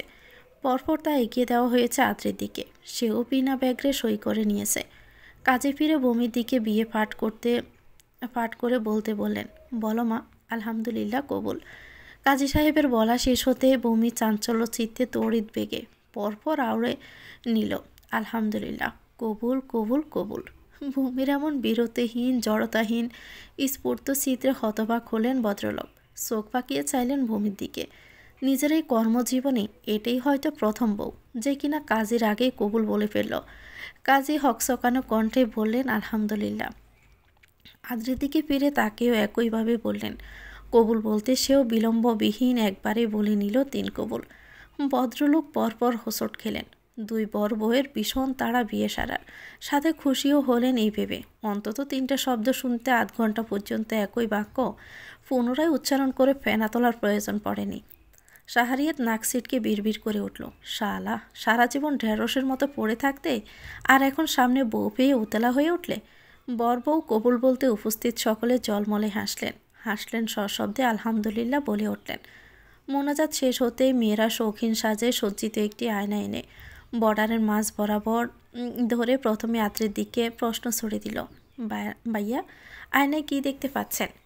আদ্র তাকালো, তাকিয়ে রইল বেশ খানিক সময়। মুখে স্মিত হাসি, মোলায়েম কণ্ঠে জড়তাহীন বলল, আমার মনের ভিতরে খারাপভাবে বাসা বেঁধে নেওয়া এক তরুণী, আমার বাপ আজরের হাড়ে আল্লাহর অপরূপ সৃষ্ট আমার অর্ধাঙ্গিনী। আদ্রের কথায় লজ্জায় লাল হলো ভূমি। নেত্র গুটিয়ে হাসল। ভালো লাগা স্নিগ্ধ শিহরণ ছুঁয়ে দিল সমস্ত মুখমণ্ডল। হাসলো সকলে উৎপন্ন হয়ে সজোরে হাততালি দিল। একই প্রশ্ন আবার ছুড়ে দেওয়া হলো ভূমির দিকে, আয়নায় কি দেখছিস ভূমি? ভূমি জড়তায় মোড়ালো, থমকালো, বিধ নজর ঘুরে চাইল তার শ্যামপুরুষের দিকে, যার মোহে সে আটকে ছিল সে কিশোরী বয়সে। এই মানুষটাই আজ থেকে তার প্রশান্তি, ভালো থাকার একমাত্র অবলম্বন আর মাথার উপরের ছায়া। ভূমি অকপটে বলল, আমার স্বামী, আমার বিশ্বাসের ছায়া, আমার নিঃশ্বাসের একমাত্র কারণ। বর্ডার পার করে সামনে এগিয়ে এলো আদ্র। তাকালো সদ্য এক পবিত্র বন্ধনে আবদ্ধ করে নেওয়া নিজের সহধর্মিনীর দিকে। পরপর তাকালো ভূমি, লজ্জায় রাঙা তার 2টি গাল, ঠোঁট জোড়ে প্রাপ্তির হাসি। স্বামী স্ত্রীর বাঁধনে বাধা পড়ে প্রথমবারের মতো দুজনই চোখাচোখি হলো। গম্ভীর মুখশ্রী, খড়খড়ে ঠোঁট গলে বেরিয়ে এলো বিজয়ের হাসি। এই হাসিতে মেতে উঠল আকাশ বাতাস ফুল পাখি। একজোড়া শালিকের এই পবিত্র সন্ধিক্ষণে সাক্ষী হলো পৃথিবী। হেসে উঠল এই অম্বরীক্ষ।